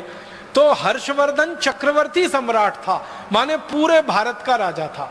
एक बात, वैज्ञानिक था। दूसरी बात, और विज्ञान की किस भाषा में उसको दक्षता थी? केमिस्ट्री में, रसायन शास्त्र का बहुत बड़ा ज्ञाता था वो। केमिस्ट्री उसको बहुत आती। जब वो राजा बना, उसकी बेटी बीमार हो गई और उसको बहुत तेज बुखार आया। तो पहली बार उसने अपनी बेटी का बुखार उतारने के लिए बर्फ बनवाई और उसका इस्तेमाल किया। हर्ष चरित्रम करके एक पुस्तक लिखी गई हर्षवर्धन के बारे में, और हर्ष चरित्रम में इसका विस्तार से वर्णन है कि राजा हर्षवर्धन अपनी बेटी का बुखार ठीक करने के लिए बर्फ का इस्तेमाल कर रहा है, और वो बर्फ बनाने की पूरी तकनीकी है। और राजा हर्षवर्धन का जो समय है ना, वो 6वीं शताब्दी का है, माने आज से लगभग 1500 साल पहले, 1400 साढ़े 1400 साल पहले। अंग्रेजों के यहाँ बर्फ पड़ती है, अमरीकियों के यहाँ बर्फ पड़ती है, फ्रांस में बर्फ पड़ती है, जर्मनी में बर्फ पड़ती है, लेकिन वो बर्फ बनाना 18वीं शताब्दी तक नहीं जानते थे। जिनके यहाँ बर्फ पड़ती है वो बर्फ बनाना नहीं जानते थे। बर्फ बनाने के लिए पानी को एक विशेष तापमान पर रखना पड़ता है और एक विशेष दबाव उसको देना पड़ता है। एटमॉस्फेरिक प्रेशर और टेम्परेचर दोनों को कंट्रोल करके ही बर्फ बन सकती है। बहुत जटिल प्रक्रिया है, आसान काम नहीं है ये। लेकिन हर्षवर्धन को ये मालूम था और उसने बर्फ बनाना और बनवाना अपने राज्य में शुरू किया था।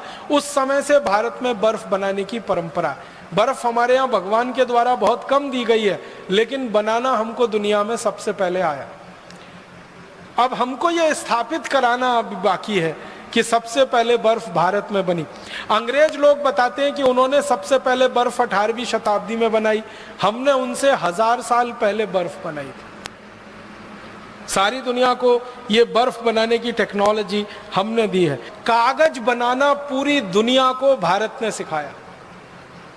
कागज बनाना सबसे पहले भारत में शुरू हुआ। हमारे भारत में एक घास होती है, उसको सन कहते हैं, और एक घास होती है उसको मूंज कहते हैं। गांव के लोग हैं उनको तो ये दोनों शब्द अच्छे से समझ में आएंगे। एक सन होती है और एक मूंज होती है। मूंज जो है ना बहुत तीखी होती है, उंगली को काट सकती है और खून निकाल सकती है। सन वाली घास जो होती है वो थोड़ी नरम होती है, उंगली को काटती वाटती नहीं। और भारत के हर गांव में इफरात में होती है और फोकट में होती है। पूर्वी भारत और मध्य भारत में तो हर गांव में होती है। बंगाल में, उत्तर प्रदेश में, बिहार में, झारखंड में, उड़ीसा में, आसाम में कोई गांव नहीं जहां सन ना हो, मूंज ना हो। तो जिन इलाके में सन और मूंज सबसे ज्यादा होती रही है, इसी इलाके में सबसे पहले कागज बनना शुरू हुआ। वो सन की घास से और मूंज की घास से हमने सबसे पहले कागज बनाया, और सबसे पहला कागज बना के दुनिया को हमने दिया। और वो कागज बनाने की तकनीक आज से 2000 साल पुरानी। और चीन के जो दस्तावेज है वहां से ये बात मुझे पता चली। चीनियों के दस्तावेजों में ये लिखा हुआ है कि उन्होंने जो कागज बनाना सीखा वो भारत से सीखा। तो उन्होंने जो कागज बनाना सीखा वो भारत से, यहां से सीखा, सन और मूंज की रस्सी से। इसी तरह से दुनिया में सबसे पहली बैटरी समझते हैं? ड्राई सेल, अंग्रेजी में कहूं तो शायद जल्दी समझ में आए। ड्राई सेल बैटरी सबसे पहले भारत में बनी। और ड्राई सेल बनाने की जो विधि है ना, जो आधुनिक विज्ञान ने भी स्वीकार कर रखी है, वो महर्षि अगस्त्य द्वारा दी गई विधि है। महर्षि अगस्त्य ने सबसे पहली ड्राई सेल बनाई थी और उसका विस्तार से उनका वर्णन है अगस्त संहिता में। पूरा ड्राई सेल बनाने की टेक्नोलॉजी, पूरी तकनीक उन्होंने दी है और हम में से कई लोगों ने उस तकनीक से बना के देखा है और ड्राई सेल बनता है, और हजारों वर्ष पहले की वो तकनीक है। इसका माने क्या हुआ? जो देश के वैज्ञानिक और महर्षि ड्राई सेल बनाना जानते हो वो विद्युत के बारे में भी जानते होंगे, इलेक्ट्रिसिटी के बारे में भी जानते होंगे, करंट के बारे में भी जानते होंगे, क्योंकि ड्राई सेल यही करता है। करंट के फ्लो के लिए ही हम उसका उपयोग करते हैं। ये अलग बात है कि वो डायरेक्ट करंट है और आज की दुनिया में हम जो इस्तेमाल करते हैं वो अल्टरनेटिव करंट है, लेकिन डायरेक्ट करंट का सबसे पहले जानकारी दुनिया को हुई तो वो भारत में महर्षि अगस्त्य को ही है। इसी तरह से दुनिया में सबसे पहला सिक्का, कॉइन जिसको हम कहते हैं, वो भारत ने बनाया और सारी दुनिया को सिक्का बनाना सिखाया। ये जो सिंधु घाटी की सभ्यता का अगर आप इतिहास पढ़ेंगे तो आज से 3-3.5 साल पहले का इतिहास है। उसमें सिक्के बनाने का बहुत विस्तार से वर्णन है और सिक्के की ढलाई करने के लिए बहुत सारी फैक्ट्रियों की जानकारी। इसी तरह से जस्ता बनाना, जिंक, सारी दुनिया को भारत ने सिखाया जिंक बनाना। हमसे पहले कोई नहीं जानता था कि जस्ता कैसे बनता है, जिंक कैसे बनता है। और 13वीं शताब्दी में भारत में एक पुस्तक लिखी गई, उसका नाम था रस रत्न समुच्चय। उस पुस्तक में जिंक बनाने का बहुत विस्तार से वर्णन। पारा बनाना सारी दुनिया को हमने सिखाया। मरकरी जो सबसे मुश्किल है, सबसे जटिल है, वो पारा बनाने का चरक संहिता में बहुत विस्तार से वर्णन है और रस रत्न समुच्चय में भी बहुत विस्तार से वर्णन। और एक बहुत रोचक जानकारी, दुनिया में सबसे पहले बारूद बना वो भारत में, बस इस्तेमाल उसका हुआ फुलझड़ी चलाने में। ये रोचक बात है। हमने बारूद बनाया सबसे पहले, लेकिन उसका बम नहीं बनाया, उसकी फुलझड़ी बनाई। क्यों? मारना नहीं है ना, हम तो अहिंसा वाले लोग हैं ना। बारूद से मार भी सकते हैं, बम बना के किसी को ब्लास्ट कर सकते हैं, लेकिन वही बारूद फुलझड़ी भी बनाता है, वही बारूद वो चक्री भी बनाता है और वही बारूद से अनार बनता है। तो हमने बारूद बनाया अनार के लिए, फुलझड़ी के लिए, चक्री के लिए। हमने बारूद नहीं बनाया बम के लिए। और दुनिया ने हमसे बारूद बनाना सीख लिया तो उन्होंने फुलझड़ी नहीं बनाई, उन्होंने बम बनाया और दुर्भाग्य से फिर हमको ही मारने के काम में उसको लाया। और एक दो रोचक बातें कहता हूं। दुनिया का सबसे पहला, कृषि की बात थोड़ी कर लेता हूं। दुनिया में सबसे पहला जो उपकरण माना जाता है ना, सबसे पहला उपकरण, वो है पहिया, व्हील, चक्र। ये भारत में बना। व्हील का इन्वेंशन, व्हील का आविष्कार भारत में हुआ, चक्र का आविष्कार हमारे यहाँ हुआ। उस पहियों को हमने बैलगाड़ी में लगाया और बैलगाड़ी को चलाया। दूसरों ने उस पहियों को हवाई जहाज में लगाया, उसमें चलाया। पहिया तो एक ही है, वो हवाई जहाज में लगे या बैलगाड़ी में। और फिर हमने दुनिया का सबसे पहला कृषि उपकरण दिया, पूरी दुनिया को मालूम नहीं था उसके बारे में, हल, खेत में जोतने वाला हल। 1 फल वाला हल, 2 फल वाला हल, 3 फल वाला हल, जिसको तिफारा कहते हैं, दुफारा कहते हैं, 1 फारा कहते हैं। ये तीनों तरह के हल सबसे पहले भारत में बने और दुनिया ने हमसे खेती करना सीखा हल चलाकर। इसी तरह से हसिया है, हथौड़ा है, बेलचा है, खुरपी है, खुरपा है, पवित्र है। सैकड़ों किस्म के कृषि उपकरण सबसे पहले भारत में बने और सारी दुनिया में यहां से गए, क्योंकि हजारों साल पहले कृषि भारत से शुरू हुई और दूसरों ने फिर हमारी नकल करके कृषि करना शुरू किया। कृषि में बीज बोने की एक खास पद्धति होती है, एक ही लाइन में बीज को बोना। ये सारी विशेष पद्धति मानी जाती है पूरी दुनिया में, ये भारत ने ही दी है। एक लाइन में बीज को बोना और पूरे खेत में कहीं से भी खड़े होकर देखो, वो लाइन बिल्कुल सीधी दिखाई देगी। उसके लिए उपकरण हमने बनाया जिसको अंग्रेजी में ड्रिल प्लाऊ कहते हैं। वो ड्रिल पवित्र हम लोग कहते हैं, वो सबसे पहले भारत में बना और सारी दुनिया ने उसकी नकल की। आप जानते हैं, आप में से जो किसानी करते हैं, खेती करते हैं, कि धान का बीज पहले रोपा जाता है, फिर पौधा थोड़ा बड़ा होता है, उस पौधे को उखाड़कर दूसरी जगह प्रत्यारोपित किया जाता है। ये जो टेक्निक है वो पूरी दुनिया को भारत ने सिखाई है। धान के बीज को एक जगह बोना, फिर उसको जड़ सहित उखाड़कर दूसरी जगह प्रत्यारोपित कर देना ताकि उत्पादन ज्यादा मिले और खेत का नुकसान सबसे कम हो। यह पूरी दुनिया को भारत ने सिखाया, धान लगाने की यह पद्धति। और सारी दुनिया में धान इसी तरीके से लगाया जाता है। यह हैरानी की बात है, दुनिया के 155 देश धान का उत्पादन करते हैं, भारत की नकल करके इसी पद्धति से वो धान का उत्पादन करते हैं। और एक महत्व की बात कि सारी दुनिया को जानवरों के मल मूत्र से खाद और कीटनाशक बनाना सबसे पहले भारत ने सिखाया।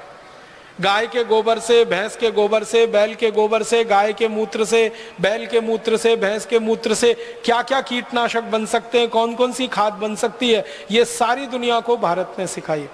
तो कृषि में बहुत कुछ हमने दिया, तकनीकी में हमने बहुत कुछ दिया, विज्ञान में हमने बहुत कुछ दिया, और हम पराविद्या में चले जाएं तो उसमें तो सब कुछ हम ही ने दिया है पूरी दुनिया को। अध्यात्म है, धर्म है, संस्कृति है, सभ्यता है। भारत के बारे में एक रोचक जानकारी मैं देना चाहता हूं आपको कि दुनिया के सारे धर्मों की जड़ भारत में है। सारे धर्मों की जड़ भारत में है। कोई देश ये नहीं कह सकता कि हमने ये धर्म अपने यहां से शुरू किया, क्योंकि मूल बात हमारे पास है। तो सभी धर्मों का प्रादुर्भाव हमारी शिक्षा में से हुआ होगा, हमारी सभ्यता संस्कृति में से हुआ होगा। तो अगर पराविद्या में देखें, अपराविद्या में देखें, प्रचंड भंडार है जो भारत ने दिया है। इतना कुछ भारत ने दुनिया को दिया। तो मैं आपसे बस एक ही निवेदन करना चाहता हूं अंत में कि आप आज के इस व्याख्यान के बाद अपने मन में कभी भी हीनता मत आने दीजिए, लघुता मत आने दीजिए, कोई आत्मग्लानि मत आने दीजिए। अब गर्व से कहिए, गौरव से कहिए कि विमान का आविष्कार हमने किया, बर्फ का आविष्कार हमने किया, स्टील का आविष्कार हमने किया, खगोल शास्त्र का सारा ज्ञान दुनिया को हमने दिया, गणित में नंबर सिस्टम हमने दिया, वर्गमूल दिया, घनमूल दिया, वैदिक गणित के सूत्र दिए। इतना कुछ दुनिया को हमने दे दिया है कि दुनिया हमारा सैकड़ों बार आभार व्यक्त करे तो भी वो कम है, हजारों बार आभार व्यक्त करे तो भी वो कम। हमारे मन से अब ये हीन भावना निकल जानी चाहिए। और आगे का एक कदम जो हमें उठाना है वो ये कि आज का व्याख्यान खाली व्याख्यान मात्र नहीं है। भारत स्वाभिमान की मदद से हमें एक बहुत बड़ा विश्वव्यापी अभियान चलाना है, अपनी खोज को, अपने इन्वेंशंस को दुनिया भर के सामने स्थापित करने के लिए और पुरानी की गई गलती को ठीक करने के लिए जो ऐतिहासिक रूप से भूल हो गई। आप सभी इस अभियान में लगेंगे, मेरा विश्वास है। अपने मन से हीन भावना निकालेंगे, दूसरों के मन से भी निकालने का प्रयास करेंगे।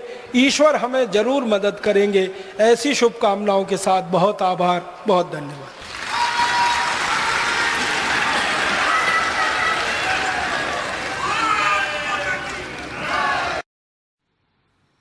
दोस्तों, सबसे पहले तो चैनल सब्सक्राइब करें, फिर लाइक, कमेंट और शेयर करें।